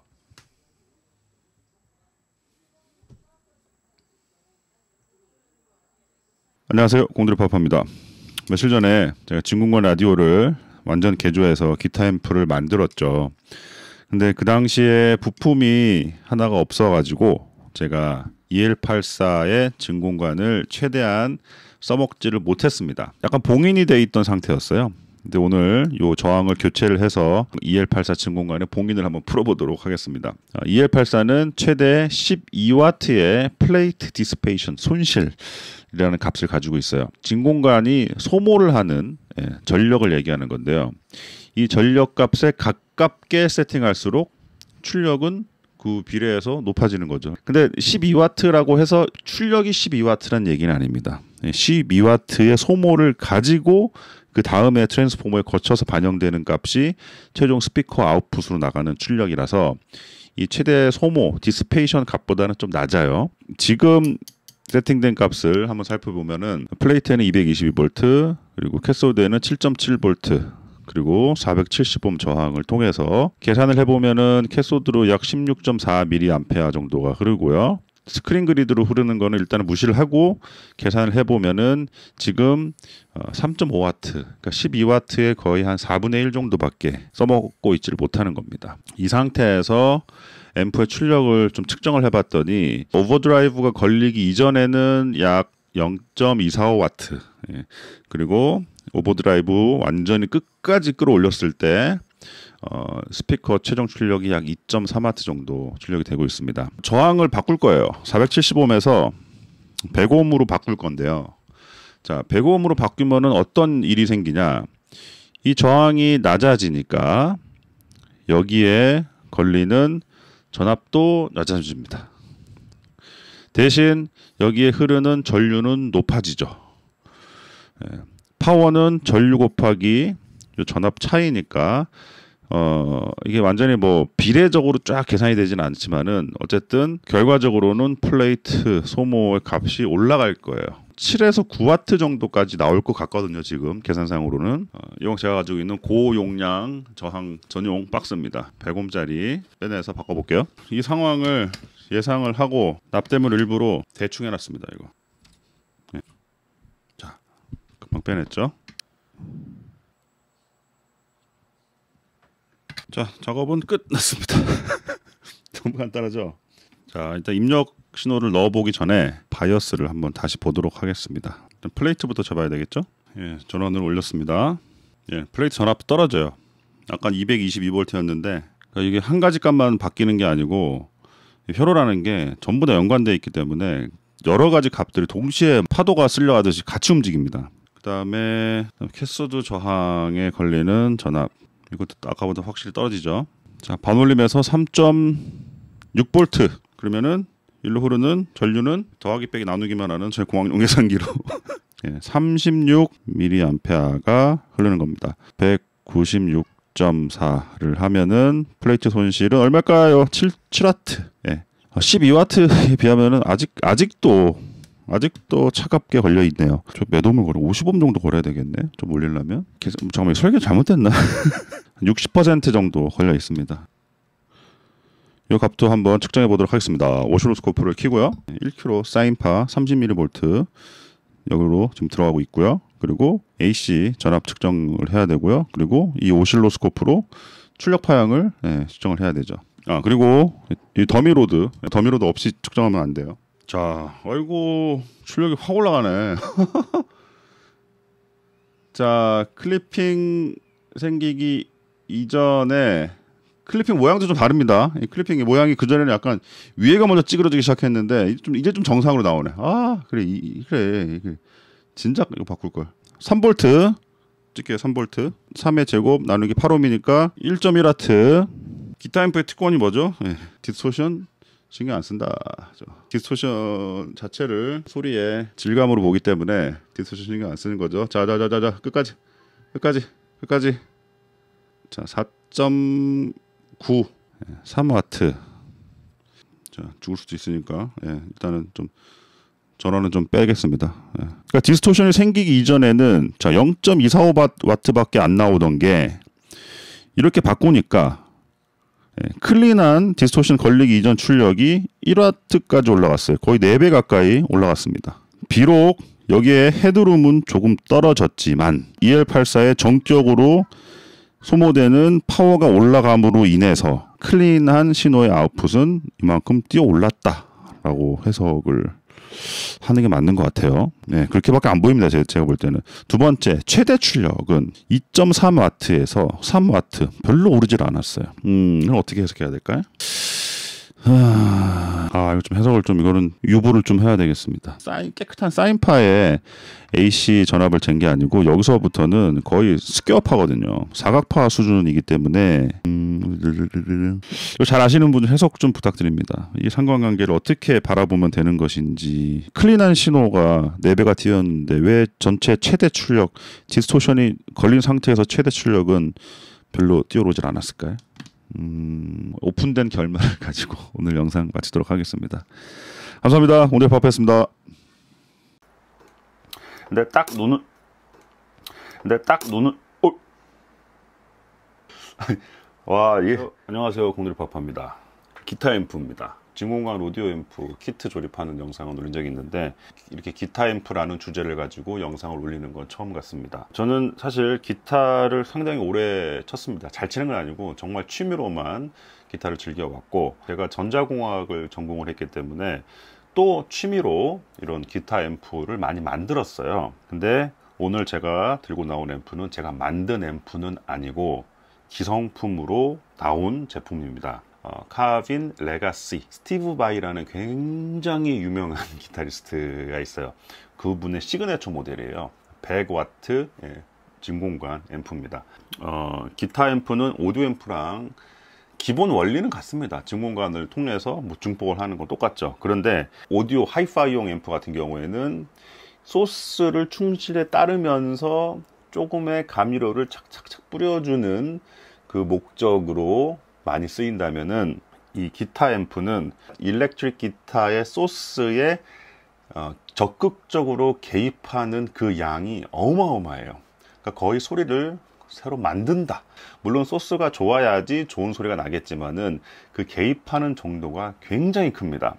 그렇기 때문에 기타 앰프마다 소리가 굉장히 달라요. 뭐 오디오 앰프처럼 이 관은 좀 느낌이 이렇고 이런 관은 느낌 있고 뭐 싱글은 어떻고 푸시프는 어떻고 약간 그런 약간 느낌적인 느낌이 아니라 얘는 완전히 달라요, 소리가. 근데 스티브 바이 시그네처 앰프라고 그랬잖아요. 그분은 기본적으로 게인을 상당히 많이 써요. 그러니까 오버드라이브가 상당히 많이 걸리는 앰프고, 그렇다 보니까 보시다시피 진공관도 많습니다. 요즘 하이게인 앰프들이 대부분 이 정도의 진공관 개수는 가지고 있어요. 기타 앰프도 싱글 또는 푸시풀 개념이 있습니다. 근데 대부분 50W, 100W급으로 나오는데 이 급들은 전부 다 푸시풀로 작동을 하고 있어요. EL34 4개. 그러니까 보통 푸시풀 이렇게 2개만 써도 50W 될 수 있는데 4개 썼다는 거는 100W 짜리 앰프고, CB-AX7 진공관이 총 5개 들어가 있는데 전부 다 뭐 디스토션 게인 스테이지를 담당하는 건 아니고 뭐 페이즈 인버터도 있고 리버브 담당하는 것도 있고, 또 채널이 2개이기 때문에 이게 하나에 2개씩 들어가 있잖아요. 게인 10단 게인 앰프는 아닙니다. 어쨌든 굉장히 하이 게인 앰프다. 근데 여기 딱 보세요. 예. 딱 봐도 이상하죠. 이 앰프가 좀 히스토리가 있어요. 처음엔 잘 쓰다가 어느 순간부터 찌 하는 험 노이즈가 점점 커지더라고요. 그때도 살짝 파워 튜브가 수명이 어느 다 해가는 것 같다라는 생각은 들었는데, 그래도 그냥 뭐 쳤죠. 근데 어느 순간 뻑 하는 소리와 함께 퓨즈가 탁 떨어지고 전원이 내려가더라고요. 근데 제가 사실 기타를 이렇게 열심히 치는 사람이 아니기 때문에 귀차니즘에 빠져서 그냥 앰프를 꺼버리고 그냥 그 상태에서 창고에 짱 박아놨어요. 그게 한 4, 5년 전 일입니다. 최근에 제가 또 창고에 있는 거를 쓰지도 않을 거를 그냥 저렴하게 판매를 해볼까. 그래서 판매 장터에 올렸어요. 설명을 다 했죠. 이 문제가 있고 왠지 파워관이 나간 것 같다. 그러니까 파워관을 교체를 하면서 혹시 모르니까 내부 회로도 조금 손을 봐야 될 수도 있습니다. 개인이 못하시면은 진공관 앰프를 전문으로 보는 샵에 가서 조금 한번 손을 보세요 라고 제가 판매글을 올렸어요. 파워 튜브만 교체를 하면은 정상 작동을 할 것이다 라고 생각을 했지만 제가 테스트를 해본 게 아니기 때문에요. 대부분 진공관 앰프는, 특히나 파워 튜브는 소모품이에요. 몇 달 만에 나가고 그렇진 않습니다. 몇 년 주기로 꾸준히 교체를 해주고 바이어스도 잡아야 되고, 그래서 바이어스 잡는 법은 좀 이따 제가 보여드릴게요. 제가 굉장히 싼 가격으로 판매를 한다고 올렸는데 몇몇 분이 저한테 연락을 주셨는데 결국에는 다 포기하시더라고요. 부담이 되나 봐요. 혹시나 이것만 갈아서 안 되는 거 아닌가. 근데 저도 99% 확신은 있지만 100%는 아니기 때문에 뭐라고 말씀을 못 드렸어요. 그래서 제가 결국에는 판매를 철회를 했습니다. 제가 고쳐서 제가 쓰던가 아니면 고쳐서 팔던가. 그래서 앰프를 고치기 전에 여러분들과 고치는 과정을 한번 공유를 해보고자 이렇게 앰프를 여기다 올려놨습니다. 근데 딱 눈은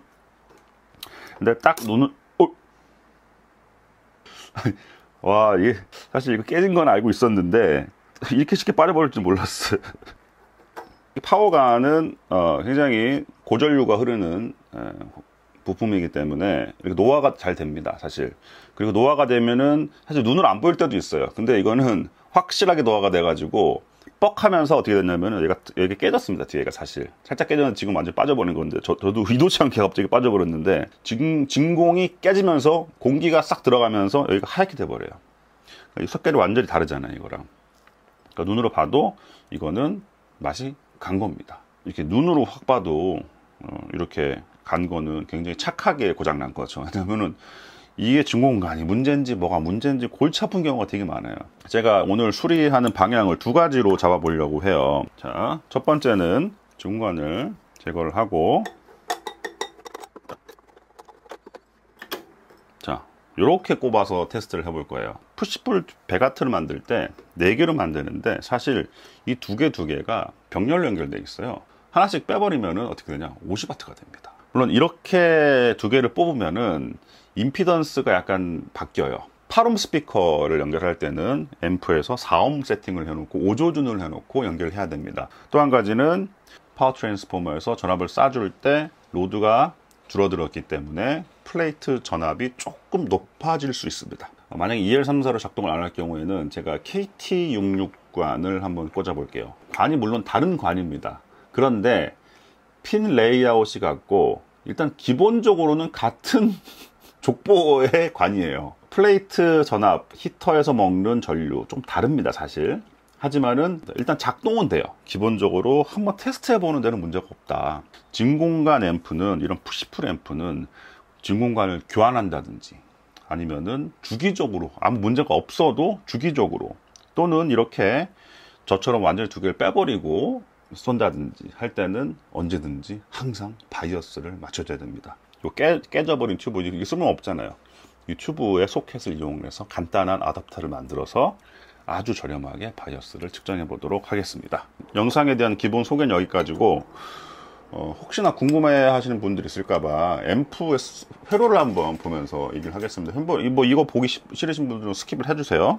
자, 딱 봐도 공장에서 만든 앰프입니다. 이 하드 와이어링을 한 게 아니고 PCB로 제작이 됐고, 그리고 솔직히 말해서 뭐 비싼 부품은 하나도 안 보여요. 그냥 공장 제작된 앰프입니다. 물론 좋은 부품을 썼다고 해서 좋은 소리가 나는 건 아니에요. 특히 기타 앰프는 좋은 부품보다는 어떻게 소리를 튜닝했느냐에 따라서 소리가 완전 달라지기 때문에 꼭 좋은 부품이 좋은 소리를 내는 것은 아니다. 하지만 비싼 앰프는 좋은 부품을 쓴다. 아, 그래도 좀 초크는 썼으면 좋겠는데 초크 대신 시멘트 저항을 써서 평활회로 캐패시터가 이렇게 있고, PCB로 만들었기 때문에 눈에 확 들어오진 않아요, 서킷이. 그래서 제가 회로도를 찾아봤는데 뭐 특별한 회로는 아닙니다. 근데 이게 진공관 앰프냐 아니냐라고 했을 때 어떤 분들은 트랜지스터 있지 않냐, 여기 이런 앰프는 보통 채널을 조정할 수 있어요. 발로 밟는 풋 페달도 쓸 수 있고 샌드 리턴 단자도 있고, 그러니까 여러 가지 부가적인 기능을 작동시키기 위해서 트랜지스터 스위칭 회로들이 조금씩 들어가요. 소리와는 전혀 상관없는 부가적인 옵션 회로죠. 빈티지가 아닌 하이게인 앰프답게 다이오드를 써서 정리를 하고 있습니다. 또 한 가지 재미난 거는 하이게인 앰프일수록 노이즈에 굉장히 취약해요. 노이즈를 얼마나 잡느냐가 기술인데, 노이즈를 잡는 기술 중에 대표적인 게 진공관의 히터 전압을 AC로 주는 게 아니라 DC로 주는 방법을 씁니다. 이것도 여기 보시면은 여기 다이오드가 4개, 조그만 다이오드가 4개가 있는데 이게 DC로 지금 히터가 점화되고 있어요. 그리고 조금 특이한 게 퓨즈가 유리관 퓨즈를 쓴 게 아니고 이렇게 서킷 브레이커가 장착되어 있습니다. 그래서 그때 퓨즈가 탁 날아가면서 꺼졌는데도 불구하고 저는 퓨즈를 갈아낄 필요가 없는 거죠. 어떻게 보면 편해요. 근데 이걸 안 쓰는 이유는 두 가지예요. 첫 번째, 부품 단가. 두 번째, 이게 퓨즈가 다시 올리기 쉽기 때문에 사용자들이 자꾸 올려서 다시 켜봐요. 그러면은 한 번 고장 나면 될 거, 2번 고장, 3번 고장 나고. 공장에서 생산한 것답게 모든 연결은 이런 커넥터들로 연결이 되어 있습니다. 그러니까 어떻게 보면 공장에서 생산하기에는 편한데 고치기에는 조금 짜증나요. 왜냐하면은 이런 PCB 요 하나 만약에 저항 하나 교환하려고 그러면은 PCB를 드러내야 되거든요.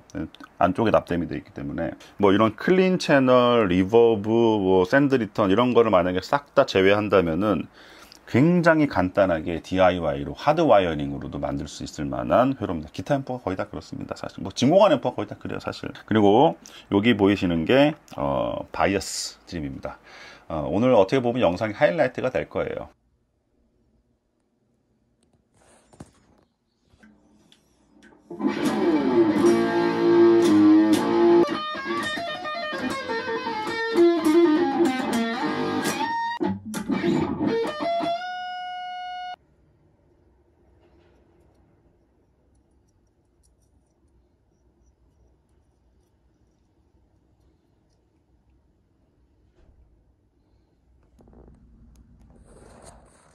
지금 진공관이 어느 정도 달궈졌습니다. 그리고 플레이트에서 흐르는 전류를 지금 이거를 측정을 하고 있고, 그 플레이트의 전압도 동시에 측정하고 있습니다. 왜냐하면은 두 가지 값이 연계가 돼 있어요. 전압에 따른 전류를 봐야 되기 때문이죠. 바이어스 전류를 맞추는 거는 뭐 계산을 해주는 웹사이트에 가서 간단하게 계산을 해도 되고, 산수로도 됩니다. 자, EL34, 아까 제가 진공관 하나 25, 25, 4개 끼면 100W, 2개 끼면 50W라고 그랬잖아요. EL34는 하나에 보통 맥스를 25W를 잡아요. 와트는 뭐죠? 전압 곱하기 전류. 25W는 이거 곱하기 전류라는 거죠. 25 나누기 457V를 하면은 얘가 허용할 수 있는 최고의 100% 돌아갈 때 전류값이 나옵니다. 그게 바이어스예요. 그런데 100%로 잡지 않습니다. 약간 마진을 주고 안정선을 주는 게 보통 70%를 잡아요. 그러니까 그 전류값의 70%를 하면은 실제로 38mA 정도가 나옵니다. 그런데 지금은 28이죠. 그러니까 전류가 좀 낮게 흐르고 있어요. 정확히 얘기하면 콜드 바이어스라고 합니다. 허용 보통 70% 이하의 바이어스를 콜드, 좀 넘어가기 시작하면은 핫 바이어스라고 그러는데, 이때 38 정도로 맞추기 위해서는 앰프에 보시면은 이런 바이어스를 돌릴 수 있는 팟이 하나 있어요. 트림 팟 38 나올 때까지 돌리면 됩니다. 전압이 고전압이 흐르고 있기 때문에 지금 보여 450 넘잖아요. 그러니까 뭐 절연체를 가지고 하시거나 저처럼 뭐 펜을 가지고 하시거나 이렇게 해야 됩니다. 그래서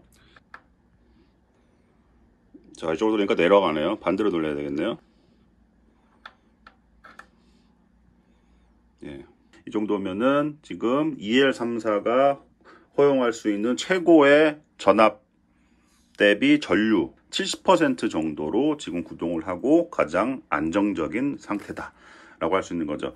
사실 이렇게 바이어스를 맞추는 방법이 있고, 오실로스코프를 보면서 크로스오버 디스토션이 안 생길 때까지 바이어스 팟을 돌리는 경우가 있는데 약간 의견이 분분합니다. 크로스오버 디스토션 사실 귀로 느끼기 굉장히 힘들어요.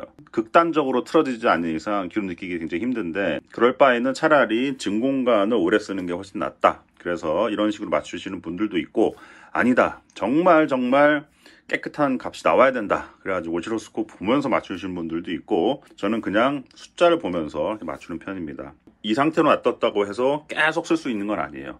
항상 진공관의 노화도, 그리고 새로운 진공관 꼈을 때, 또는 아까 얘기했던 KT66이라든지 뭐 6L6 같은 거 꼈을 때도 항상 바이어스는 맞춰줘야 됩니다.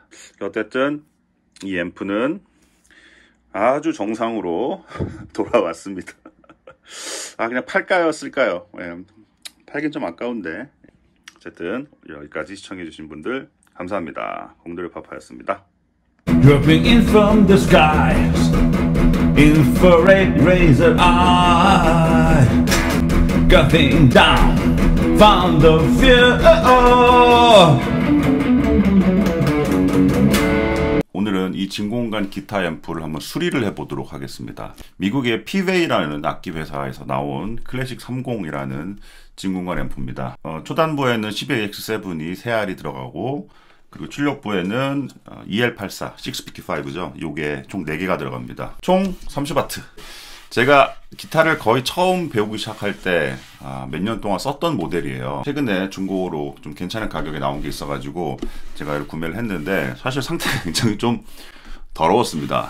그래가지고 이거 상당히 제가 닦은 거예요. 지금 가장 큰 문제는 전원을 켰을 때 어느 정도는 다 들려요. 기타 앰프는 절대로 아주 조용한 앰프는 없습니다. 게인이 높은 앰프 같은 경우는 쉬 하는 소리가 들리고, 그래도 하는 전원 노이즈 60Hz 요의 하는 노이즈가 어느 일정 수준 이상이면 좀 문제가 된다고 보거든요. 제 귀에는 좀 비정상적으로 좀 많이 들렸어요. 이걸 저한테 파셨던 분은 그걸 모르셨더라고요. 근데 그럴 수밖에 없는 게 합주실에서 이 앰프를 굉장히 볼륨을 올려놓고 사용을 하셨던 분이에요. 하는 전원 노이즈의 특징이 볼륨에 따라서 올라가지가 않습니다. 항상 그 볼륨으로 딱 머물러 있기 때문에 볼륨을 이렇게 많이 올리면은 그 상대적으로 되게 작은 볼륨이 되기 때문에 못 느낄 수도 있거든요.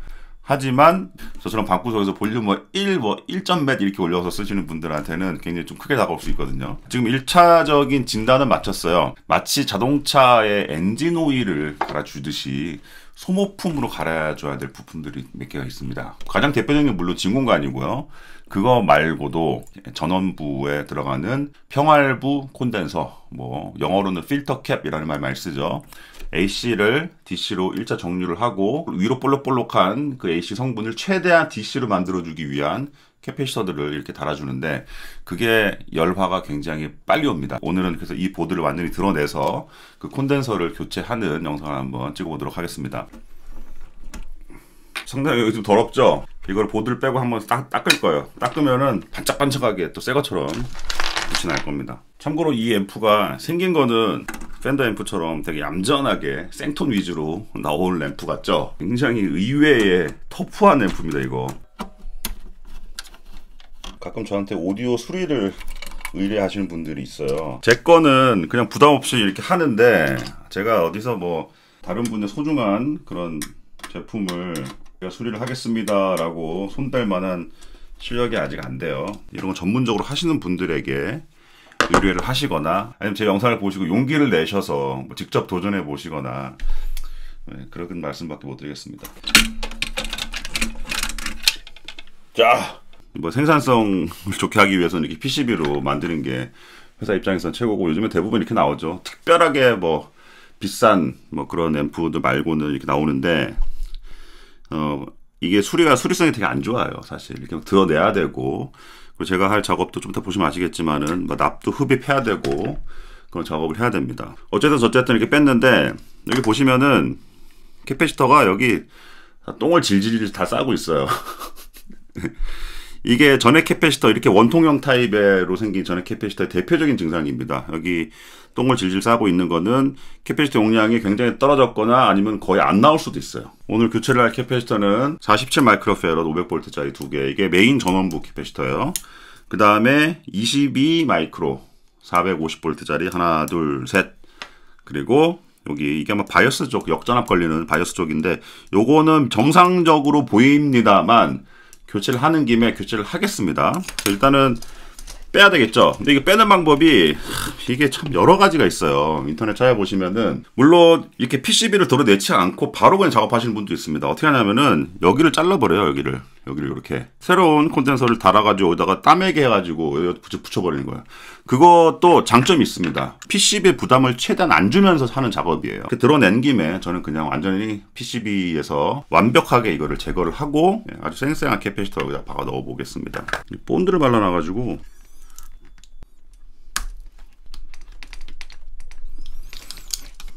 최후의 수단 벗겨내기. 이렇게 본드를 발라놓은 이유는 있죠. 왜냐면 이게 기타이프 나는 게 진동이 어마어마합니다. 이게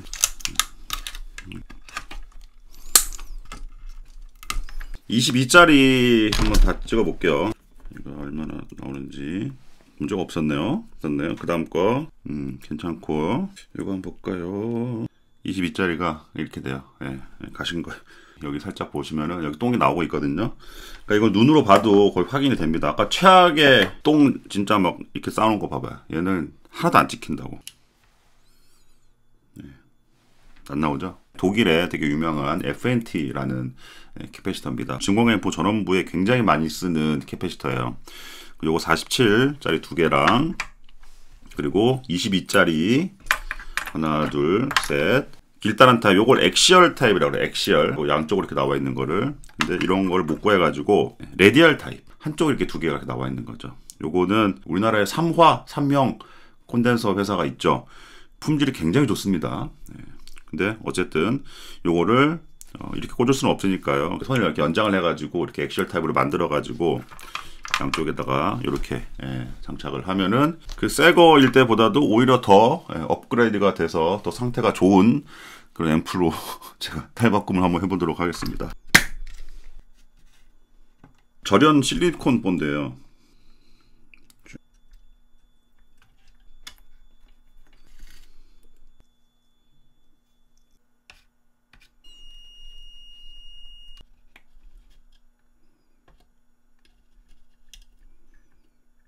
소켓 문제는 앞으로도 생기지 않도록 예방정비 차원에서 한 번씩 다 이렇게 지져줬습니다. 지져줬어요. 자, 끝났습니다. 잡음은 없었지만 뭐 일단 빼낸 김에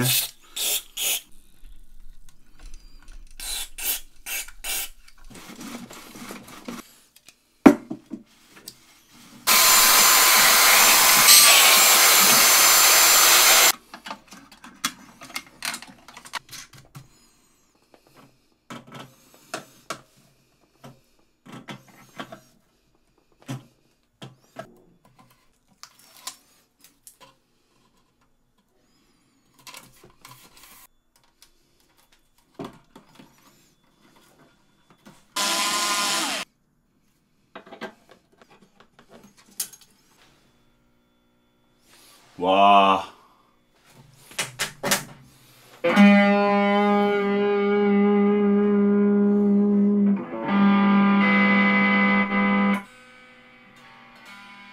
아, 좋아한 건 딱 5초네요. 5초. 5초 동안 행복했습니다. 험은 없어졌어요. 확실하게. 전혀 생각지도 않은 문제가 발생했습니다. 아까 볼륨 팟에다가 뿌려가지고 마사지를 했잖아요. 연식이 있다 보니까 그 순간적인 온도 변화를 못 견디고 뭔가 두 개가 순간적으로 마치 가버리는 그런 사태가 벌어졌습니다. 연식이 있으면은 안 만지니만 못하는 경우가 가끔 있죠.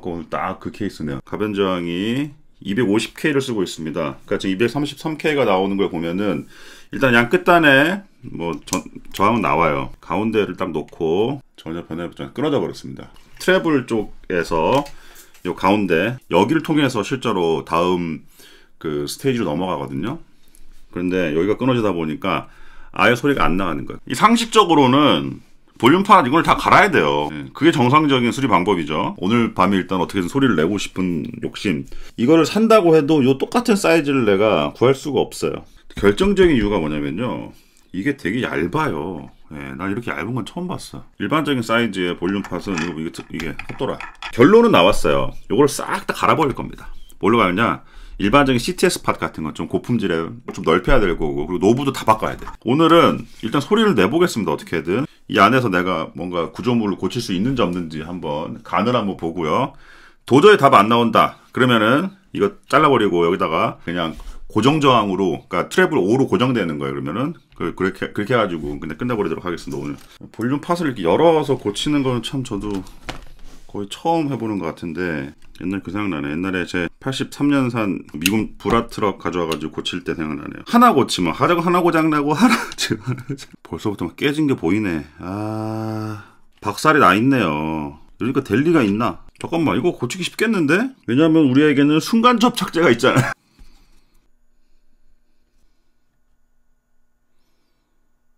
못 고치겠네요. 아, 저항은 고치는 게 아닌가 봅니다. 야, 이거 잘라버릴게요. 이거. 아이, 이게 잘리냐? 이게 그렇게 고치기 힘든 거였다니. 결국엔 이렇게 고쳤습니다. 고친다 하기보다 그냥 이지방편이죠.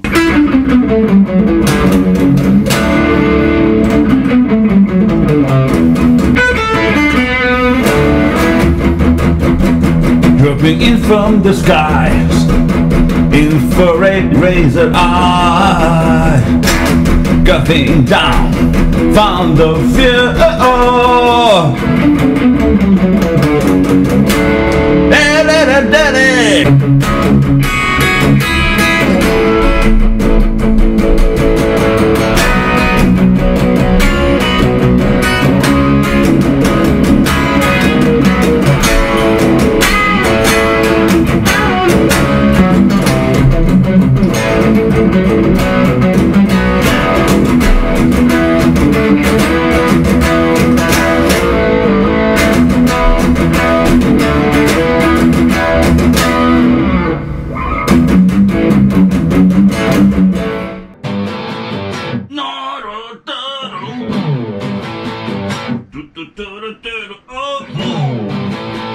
드디어 이 앰프가 완성이 됐습니다. 아이고 오래 걸렸네요. 제가 예전에 완성한 마샬 JTM 45 클론까지는 아니고 그냥 그런 스타일, 비슷한 스타일로 만든 앰프를 최종적으로 여기 캐비넷 안에 넣어보도록 하겠습니다. 이 캐비넷은 딱 봐도 제가 만든 솜씨가 아니죠. 미국의 모조톤이라는 데서 구매를 한 캐비넷입니다. 그냥 껍데기로 마샬하고 똑같이 생겼어요. 제가 오랫동안 좀 방치를 해놔가지고 좀 접착이 좀 떨어진 부분이 좀 있습니다. 여기 좀 보강을 하고 최종적으로 이 캐비넷 유통 안에 넣어서 마무리를 하겠습니다. 스프레이 접착제예요. 이거를 좀 떨어진 부분을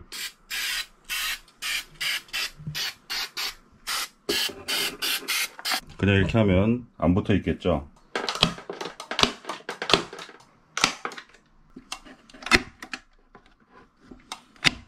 사실 기타 앰프는 가정용이라기보다는 여러 뭐 공연장 이런 데를 들고 다니면서 굉장히 여러 가지 악조건에서 써야 되는 경우가 많습니다. 그래서 혹시나 모를 노이즈 유입을 방지하기 위해서 바닥에도 원래는 뭐 구리나 알루미늄 테이프를 쫙 붙여줘야 돼요. 완전 쉴딩이 되게. 그런데 제가 그걸 준비를 못했습니다. 깜빡했습니다. 나중에 붙이도록 하고 오늘은 여기 구멍을 뚫어 가지고 샤시를 그냥 넣어 볼게요. 한 가지 생각해야 될 점은 정확하게 위치를 맞춰서 구멍 뚫기가 쉽지 않습니다. 왜냐하면 드릴이 막혀있기 때문에 들어가지가 않고 또 밑에서 뚫기에는 여기 위에 샤시에 구멍이 보이지가 않으니까요. 그래서 정교하게 이렇게 뭐 측정을 한 다음에 밑에서 구멍을 뚫으시는 분들도 있는데 저는 그렇게 하다가 항상 삐뚤삐뚤해지더라고요. 그래서 오늘 특수 공구를 하나 마련했습니다. 그래서 일단은 이거를 넣어볼게요. 아이고, 자리를 잡아보겠습니다. 사실 이 앰프 샤시에 비해서 이 캐비넷이 너무 커요. 이만큼이 남거든요. 그래서 좀 작은 걸 쓰기도 하는데 내가 왜 이렇게 큰 걸 샀는지 모르겠네요. 여기 센터를 정확하게 양쪽에 뜨는 공간이 없이 정확하게 맞추고요. 이 상태에서 여기서부터 이제 고민이 시작됩니다. 어떻게 하면 구멍을 뚫을 수 있을까요? 그래서 제가 구매한 특수 공구가 바로 이 녀석이에요. 이름하여 90도 드릴입니다. 와우. 손잡이도 이렇게 달려있고요. 미니 척도 달려있어요. 그리고 여기에 사용할 볼트는 제가 예전에 별도로 구입해놓은, 전 이게 인치 사이즈인 줄 알았는데 미국 건데 미리로 왔네요. 어쨌든 다행입니다. 그래서 요 M6 볼트를 사용해서 이렇게 꽂아보도록 하겠습니다. 일단 구멍을 먼저 뚫어 볼게요. 이 상태에서 구멍을 바로 뚫으면 바보죠. 그냥 마킹만 하고 다시 빼고 드릴질을 따로 하겠습니다. 자, 센터 펀치로. 저도 이거 처음 써보는 거거든요. 오, 좋아. 이게 M6 볼트니까 6mm. 제가 가공 실력이 그렇게 좋지 않다 보니까 7mm로 뚫겠습니다. 살짝 여유를 좀 줄게요. 딱 사이즈네. 이렇게 쉽게 뚫는 걸 왜 이렇게 고민했을까 내가.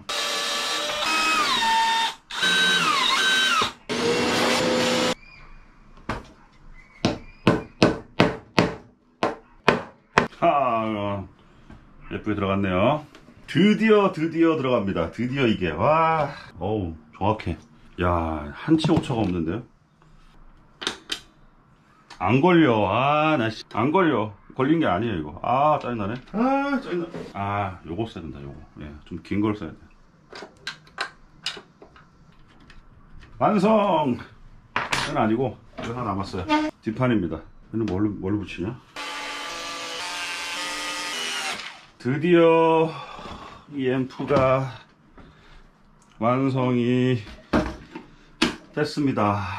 아이고 오래 걸렸네요. 부품 산지 한 6년 7년째 만에 완성을 했습니다. 이렇게 캐비넷에 넣어야지 완성이 된 거잖아요. 완벽하게 장착이 됐습니다. 완성한 김에 기타 한번 쳐볼까요?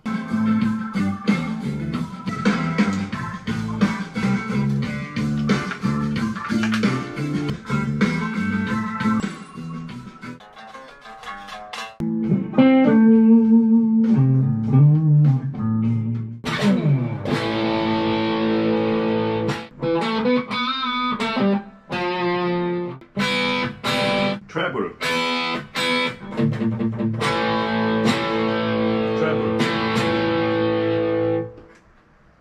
노멀.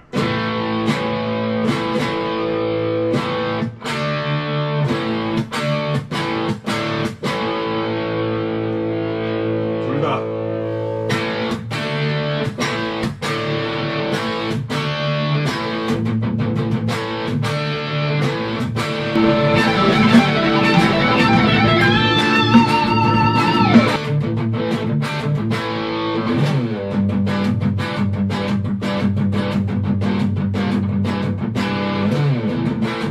클린톤 한번 볼게요. 클린톤 따로 채널이 있는 게 아니라 개인을 좀 줄여서.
고친 것 같아. 저저저.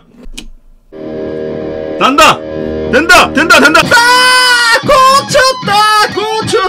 저번에 고치다가 포기한 기타 이펙트 페달을 안타깝지만 이 페달의 수리는 포기하는 게 나을 것 같습니다. 다시 한번 수리에 도전해 보도록 하겠습니다. 지난번에 이걸 제가 고치면서 몇 가지 부비 트랩이 있다고 말씀드렸어요. 전원으로 15V를 쓴다. 용량이 400mAh. 이펙트 페달 치고는 굉장히 고용량의 전원을 써야 된다. 센터가 마이너스가 아니라 플러스다. 그리고 나서 제가 몇 가지 테스트를 하다가 이거를 완전 태워 먹었습니다. 여기 7812라는 소자가 있어요. 14.5V 이상의 전압을 넣어줬을 때 12V의 정전압으로 바꿔주는 소자예요. 이 소자에 문제가 있어서 전압이 제대로 안 나오는 상태였고 12V 전원을 이 소자를 점프해서 강제로 넣어서 구동을 시키다가 여기 트랜지스터에서 연기가 확 다른 곳에서도 연기가 난 것 같은데 아닌 것 같기도 해요. 별로 제 눈에는 탄 게 보이지가 않습니다. 지난 영상에서는 제가 이 소자를 점프해서 전원을 넣었기 때문에 아마 전류 제한이 걸리지 않아서 여기 쇼트와 같이 과전류가 흘렀을 거다라고 추측을 했는데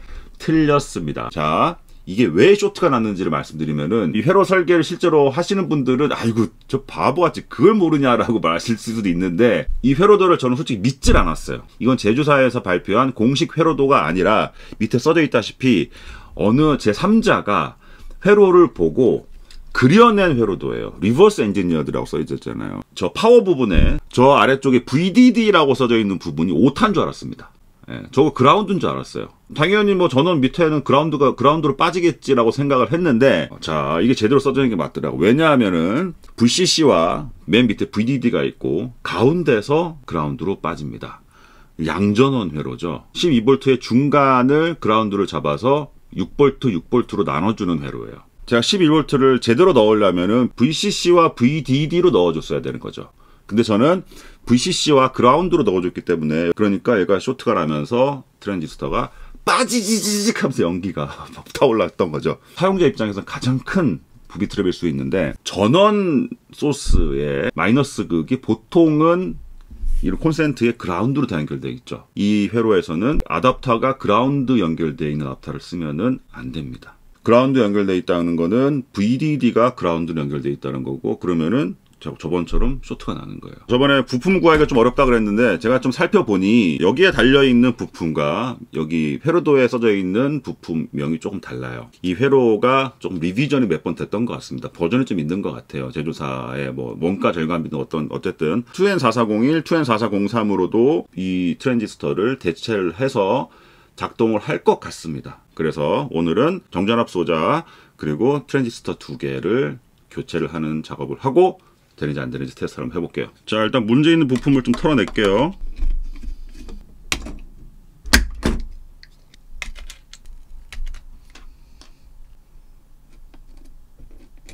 (7812) 연결하겠습니다.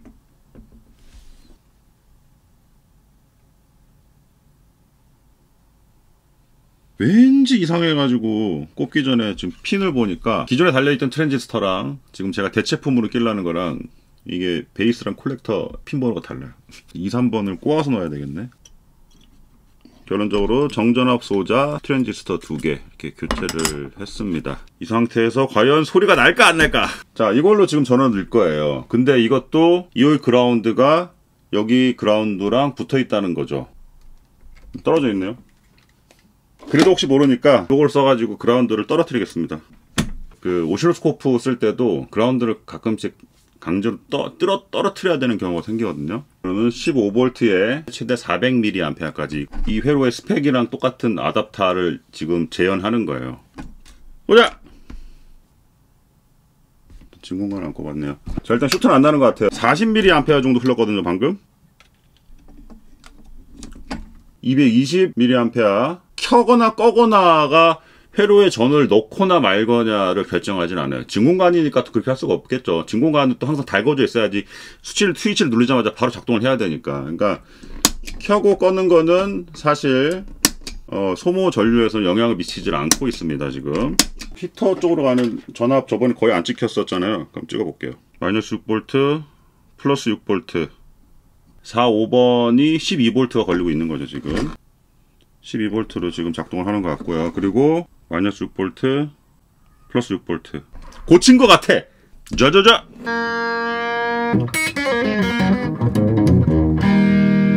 제발 난다. 된다.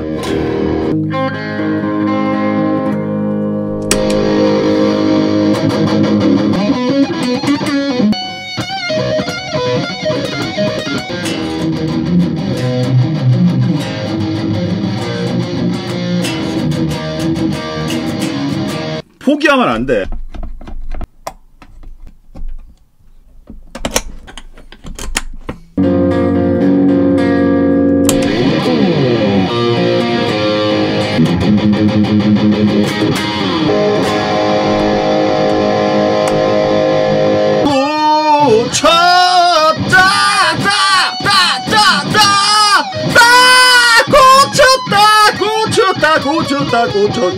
고쳐.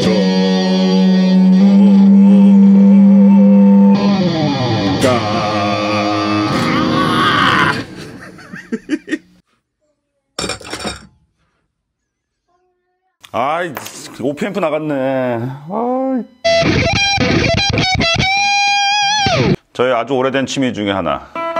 기타 치는 거예요. 일렉 기타를 치시는 분은 기타도 당연히 중요하지만은 앰프 그리고 이런 이펙트 페달 이런 거 많이 더 사시잖아요. 아마 가장 많이 팔린 이펙터 페달 중에 하나일 겁니다. 보스 DS1이라고 아주 기본적인 디스토션인데, 이게 뭐 저렴하지만 여러 유명한 기타리스트들도 여전히 많이 쓰고 있는 아주 전설 중에 전설, 명기, 그런 아주 비싼 가격에 거래가 되는 뭐 프리미엄이 붙은 그런 페달은 아니지만은 그래도 여전히 사랑을 받고 있는 아주 기본적인 디스토션 페달입니다. 제 취미 중에 하나가 또 뭡니까? 뭐 쓰레기통에서 주워와서 고쳐서 쓰거나 아니면은 중고장터에 고장난 거 파시는 분들 올라올 때마다 제가 사요. 이것도 고장났어요. 이게 아마 중고 가격이 아무리 안 돼도 한 5, 6만 원은 할 것 같은데 고장났다는 이유만으로 2만 원에 파시더라고요. 그래서 제가 원래 샀습니다. 지금 증상이 뭐냐면요, 껐습니다. 지금 끈 상태에서는 신호가 잘 전달이 돼요. 근데 이거를 켜고 이걸 뭐 다 끝까지 올려도 먹통입니다. 끄면 잘 되고 키면은 먹통이에요.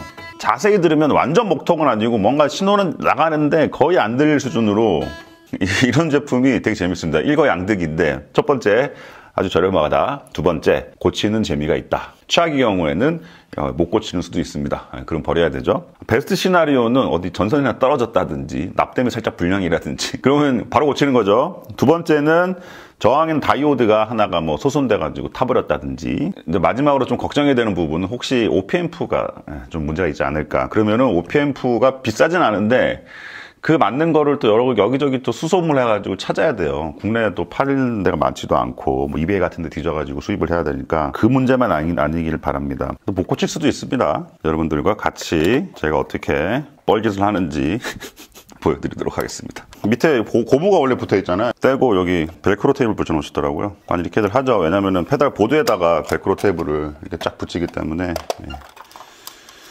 자, 판이 나오고 이 판이 접촉이 되지 않도록 이런 게 플라스틱이 하나 들어있죠. 보스 페달이 다 이렇게 생겼습니다. 자, 일단은 기판 뒷부분을 눈으로, 자, 이런 거 고칠 때는 사람의 모든 감각을 동원해야 됩니다. 뭐 눈, 손, 촉감, 냄새. 일단 수리한 흔적도 없네요. 문제가 있어 보이는 부분도 제 눈으로는 보이지가 않습니다. 여기 약간 좀 희한하긴 한데 일단 더 까보도록 하겠습니다. 이거를, 이 DS1 페달을 가장 많이 쓰는 기타리스트 중에 한 명이 스티브 바이죠. 그리고 예전에 한참 DS1 모디, 킬리, 뭐 그런 모디된 페달들이 꽤 유행했었죠. 배선 한번 보겠습니다. 가장 쉽게 끊어지고 가장 좀 고치기 쉬운 부분이니까 이걸 껐을 때 소리가 난다는 얘기는 기본적인 인풋 아웃풋 배선은 문제가 없다는 얘기 같아요. 켜졌을 때 회로를 거치면서 그 안에서 뭔가 먹통이 된다는 얘기니까 확률적으로 이 보드 위에 문제가 있을 가능성이 큽니다. 지금. 여기 OP앰프 이거 뭐 들어있나? JRC 이것도 일자형이란 말이야. 집에 4개 다리 붙어 있는 거, 이렇게 정사각형, 그거는 집에 꽤 있는데 이건 없어요. 이게 문제면 사야 돼. 자, 일단은 C23이 많이 부풀어 올랐습니다. 교체하면 좋겠지만은 이게 직접적인 원인은 아닌 걸로 보입니다. C14도 좀 안 좋다, 상태가. 1마이크로페라짜리 C14도 상태가 별로고요. 이것도 소리 안 나질 않을 텐데. 이거 새 거를 사지, 2만원짜리 이거 사가지고 궁상을 떤다라고 생각도 많이 하시겠죠? 이거 고치는 그 행위 자체가 재미예요. 돈과 바꿀 수 없는. 자, 연결 다시 해보자.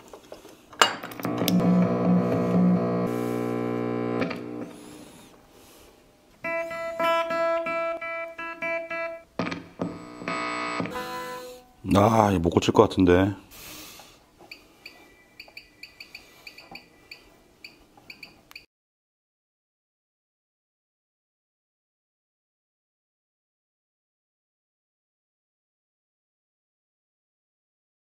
테스트 신호를 넣어보겠습니다.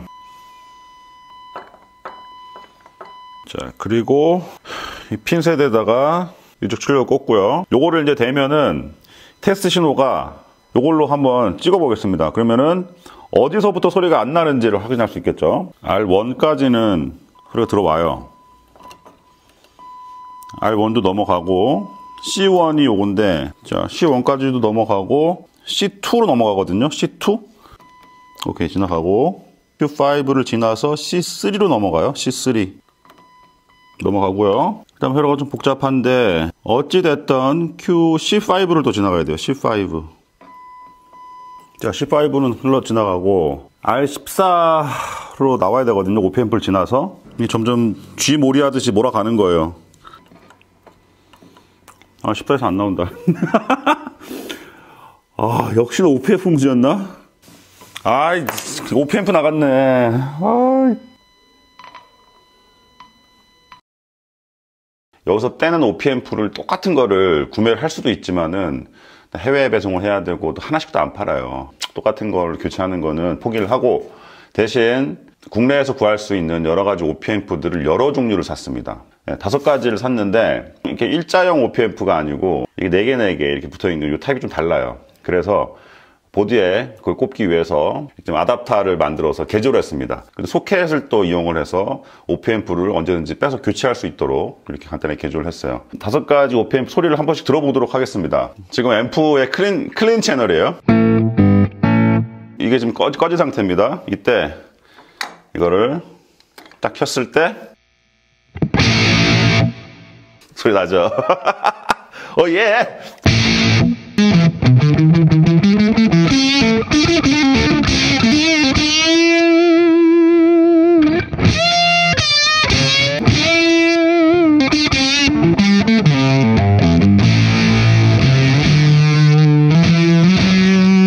이게 지금 드라이브가 지금 0인데도 이만큼 걸려요. 과도하게 세츄레이션이 너무 세츄레이션이 너무 과도하죠.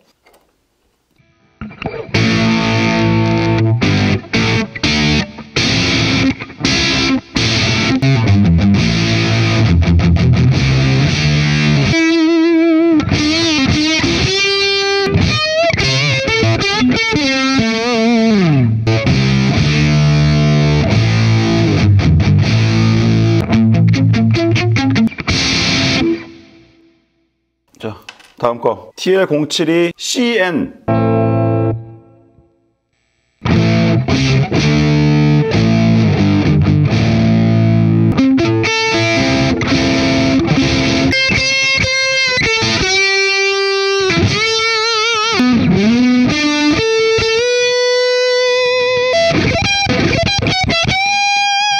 지금까지 중에서는 제일 낫다.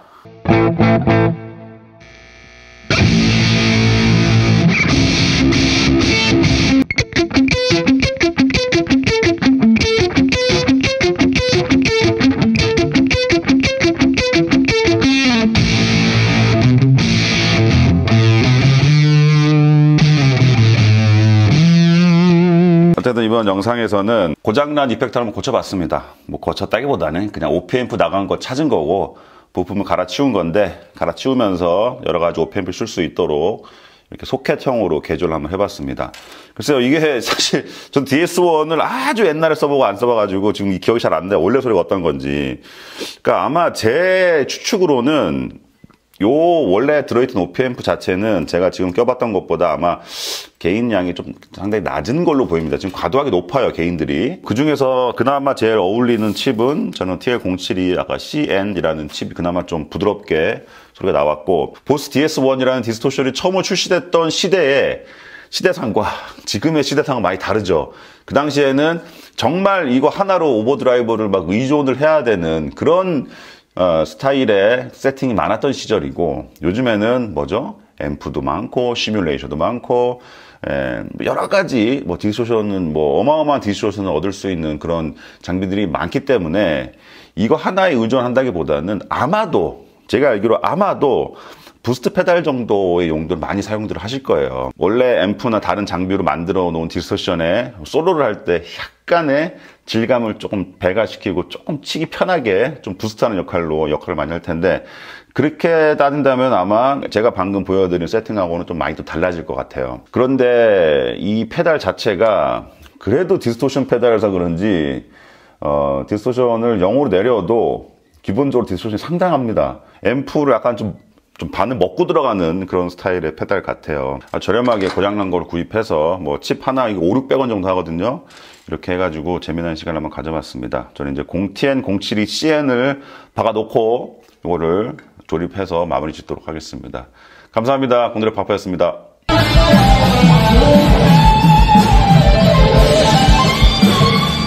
안녕하십니까, 공들의 파파입니다. 마샬 앰프 많이 보셨죠? 거의 뭐 작년부터 거의 뭐 1년 넘게 지금 제 영상에 뒷배경에 항상 이 녀석이 나왔어요. 이 마샬 앰프를 제가 어떻게 만들었는지에 대한 영상은 이미 2개가 올라가 있어요. 근데 뭐 그거를 다 보신 분들도 있겠지만 못 보신 분들을 위해서 간단히 설명드리면은 기타 앰프의 조상격이라고 할 수 있는 앰프 회로가 몇 가지가 있습니다. 그 중에 하나가 마샬이라는 영국 회사에서 나온 JTM45라는 회로가 있어요. 그 회로대로 여러 가지 부품을 제가 사 모아서 이렇게 만든 앰프인데 사실 집에서 이렇게 기타 앰프를 쓰는 거는 거의 불가능합니다. 진공관 오디오 앰프 같은 경우에는 뭐 볼륨을 좀 낮게 한다든지 아니면 워낙 저와트의 앰프들이 많이 나오기 때문에 뭐 쓰는데 큰 문제는 없지만은 진짜 옛날 스타일의 진공관 기타 앰프 같은 경우에는 물론 아주 작은 볼륨으로도 칠 수는 있습니다. 하지만 제대로 된 소리가 나오지가 않아요. 기타 앰프는 물리적으로 소리를 그냥 이 정도 방 안에서 치면 거의 고막이 날아갈 정도의 음량이 나왔을 때 나오는 독특한 그런 막 울부짖는 듯한 톤이 있거든요. 아니면 뭐 이것도 제가 만든 앰프 솔다노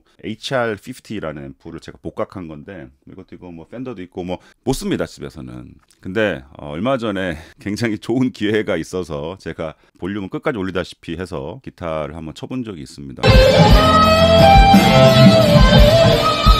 그래서 오늘은 그날의 기억을 그냥 기록물로 좀 남길 겸 간단한 영상을 한번 찍어보도록 하겠습니다. 일단 이게 무슨 공연이었냐면요. 제가 살고 있는 지역의 지역 문화 축제 같은 거였어요. 그날 여러 팀이 나왔는데 제가 속해 있던 팀은 호수밴드라고 급조된 밴드입니다. 그래서 그날 공연장 분위기를 좀 보시면은 호수공원 옆에 별도의 무대가 항상 설치되어 있습니다. 저쪽에서 여러 가지 문화 행사를 많이 하는데 그날 저희가 마지막 공연 팀이었어요. 원래 이거 앰프를 안 가져가려고 그랬습니다. 엄청나게 귀찮아요 사실 저 들고 다니기가. 그런데 어쩔 수 없었던 이유가 공연에 2곡을 했는데 한 곡은 이제 게리 무어의 스틸 갓 더 블루스였고 또 한 곡은 이 공연을 총 기획을 하신 분이 작곡가입니다. 그래서 그분이 곡을 하나를 만들었는데 제 앰프를 보고 노래 가사에 그 제 앰프 얘기를 박아놨어. 그래서 이런 가사가 있는데 앰프를 안 갖고 가는 건 좀 그렇다 해가지고 어쩔 수 없이 앰프를 바리바리 싸들고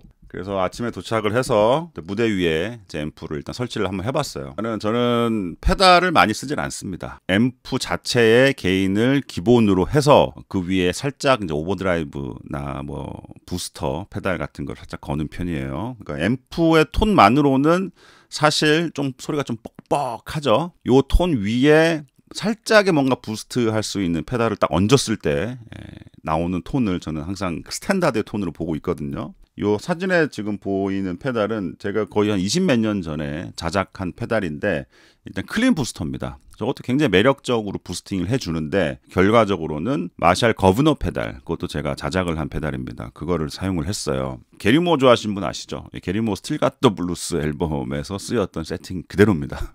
이번에 제가 느낀 거지만은 그 세팅이 유명한 이유가 있더라고요. 소리가 진짜 어마어마하더라고요. 자뻑이 너무 심한가? 자, 저희는 마지막 공연이었는데 제일 첫 번째로 올라가는 팀이 그 게리 무어를 전문으로 카피하는 밴드가 오신 거예요. 그래서 뭐라? 그분들이 이제 리허설 할 때 제가 그 제안을 드렸습니다. 제안이라기보다는 부탁을 드렸죠. 한번 앰프를 좀 써주시면 안 되겠습니까? 부탁하다시피 제발 좀 써주세요 제 앰프를. 그래서 저는 되게 조마조마했어요. 저렇게 볼륨 올려서 장시간으로 켜놓고 소리를 울려보는 건 처음이기 때문에 혹시 중간에 어서 불이 나지 않을까 했는데 참 다행히도 버텨주더라고요. 그 팀이 공연을 하실 때는 앰프는 거의 클린톤 세팅에 가깝게 해놓고 페달로 소리를 잡으시더라고요. 마지막 팀으로 제가 이제 올라가게 되는데 제가 무슨 기타를 쓸까 제가 고민을 많이 했어요. 제가 가지고 있는 게 레스폴 SG 그리고 플라잉 V 그리고 뭐 텔레캐스터 뭐 이렇게 갖고 있는데 저는 좀 왠지 모르게 무대 위에 올라가면은 약간 쇼맨십 같은 게 살짝은 있어. 저 플라잉 V다, 플라잉 V. 그래서 플라잉 V를 한때 뭐 똥폼을 잡는다고 기타 줄을 어마어마하게 두꺼운 걸 다 껴놨어요. 그 연습을 안 하다가 갑자기 그 기타를 잡으면 손가락이 막 찢어질 것 같아요. 그리고 그 전날 009의 042 게이지로 싹 다 바꿨습니다. 뭐 가사도 뭐 제가 다 외웠을 리가 없죠. 그래서 큼직큼직하게 가사를 뽑아놓고 적어놓고 자꾸 까먹는 코드들 좀 적어놓고요. 그리고 스피커 캐비넷은 제가 자작한 게 아니에요. 블랙스타에서 나온 제품인데 셀레스턴 7080 스피커 유닛이 달려있는데 12인치 싱글 캐비넷 치고는 소리가 굉장히 과격합니다. 예. 무대 위에 올라가서 이제 소리를 좀 잡았죠. 리허설 시간이 굉장히 짧았어요. 그래서 뭐 아주 간단하게만 그냥 이거는 제가 결론적으로 세팅한 값들이에요. 프리센스 5, 베이스는 살짝 올려서 한 7, 8 정도 하고요. 미들 한 4, 트래블 5, 하이 트래블, 노말 요게 굳이 따지자면은 게인이에요. 게인. 근데 옛날 앰프답게 게인을 올리면 볼륨도 올라갑니다. 그러니까 마스터 볼륨이 없어요. 그렇게 쓰기가 너무 어려우니까 굉장히 흔한 개조 중에 하나죠. 마스터 볼륨을 하나를 달거든요. 사진에 가려서 살짝 안 보이는데 오른쪽 아래쪽에 마스터 볼륨 4 정도 올라갔습니다. 근데 저게 좀 커브 따라 좀 다른데 4 정도만 올라가도 제가 느꼈을 때는 거의 무대가 부부부 떠는 정도의 아주 큰 볼륨이 나옵니다. 빨간색 케이블은 이제 패치 케이블이라 그러는데 개인 노브가 2개가 있다고 그랬지 않습니까? 하이 트래블과 그리고 노말 저 2개를 병렬로 묶어주는 패치 케이블입니다. 두 노브를 그냥 돌리면서 믹스를 할 수가 있어요. 저걸 둘 다 10으로 해놓고 패치 케이블 저렇게 꽂아버리면은 게인이 조금 높게 나와요. 공연하기 전에 한 번 합주를 맞춰봤어요.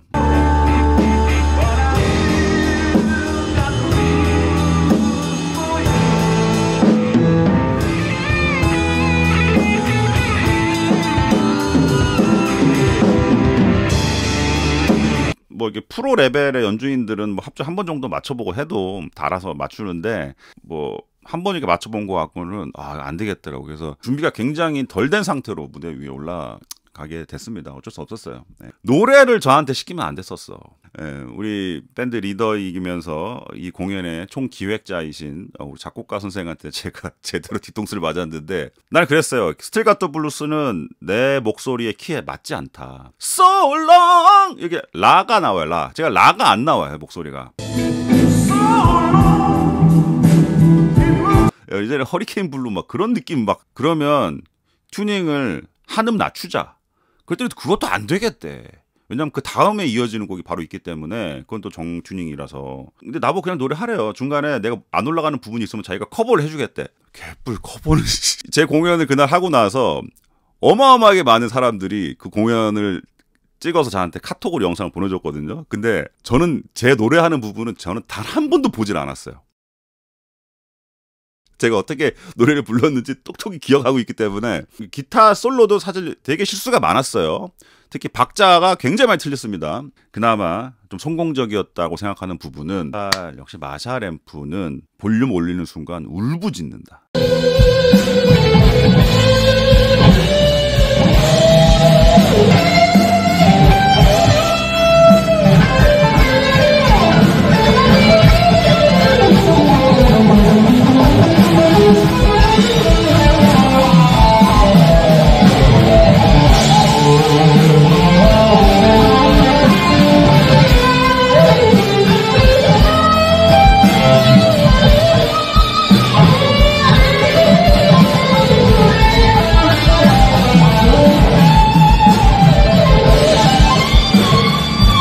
또 한 가지 좀 제 개인적인 취향을 좀 말씀드리면은 저는 무대 위에서 공간계 이펙팅을 거의 하지 않아요. 무대 자체가 이미 어마어마한 앰비언트 공간계의 역할을 하는 잔향들이 어마어마하게 많거든요. 물론 스튜디오에서 녹음을 할 때는 그런 이펙팅을 적절하게 활용을 해야 되겠지만 저는 기본적으로 공연장은 이미 어마어마한 잔향이 있는 공간이기 때문에 드라이한 시그널로 소리를 내는 걸 되게 좋아해요. 그날 저의 예상이 적중한 것 같아요. 적절히 소리가 울리면서 마샬 앰프가 울어대는 그 쫀득한 소리에 오버드라이브 거브너 페달이 살짝 얹혀지면서 그냥 막 울부짖는 듯한 너무 자뻑인가? 물론 이 공연을 한 이 행사도 중요했지만 용인시에 사는 아마추어 음악인들을 모아서 앨범을 발매를 하는 거예요. 그래서 자작곡이 하나 들어갔다고요. 그래서 그 자작곡을 조만간 정식으로 제가 녹음을 하러 갈 예정입니다. 제가 기타 앰프를 만들고 기타를 치는 이유는 간단합니다. 재밌으니까. 돈을 벌어본 적은 한 번도 없어요. 평생 같이 할 수 있는 취미, 그리고 오랜만에 그런 나의 취미를 무대 위에서 그리고 내가 만든 앰프를 가지고 그것만으로 소리를 한번 내보는 아주 귀중한 경험을 이번에 하게 됐습니다. 제 영상의 뒷배경으로 항상 나오는 마샬 앰프 궁금증이 좀 해소됐는지 모르겠습니다.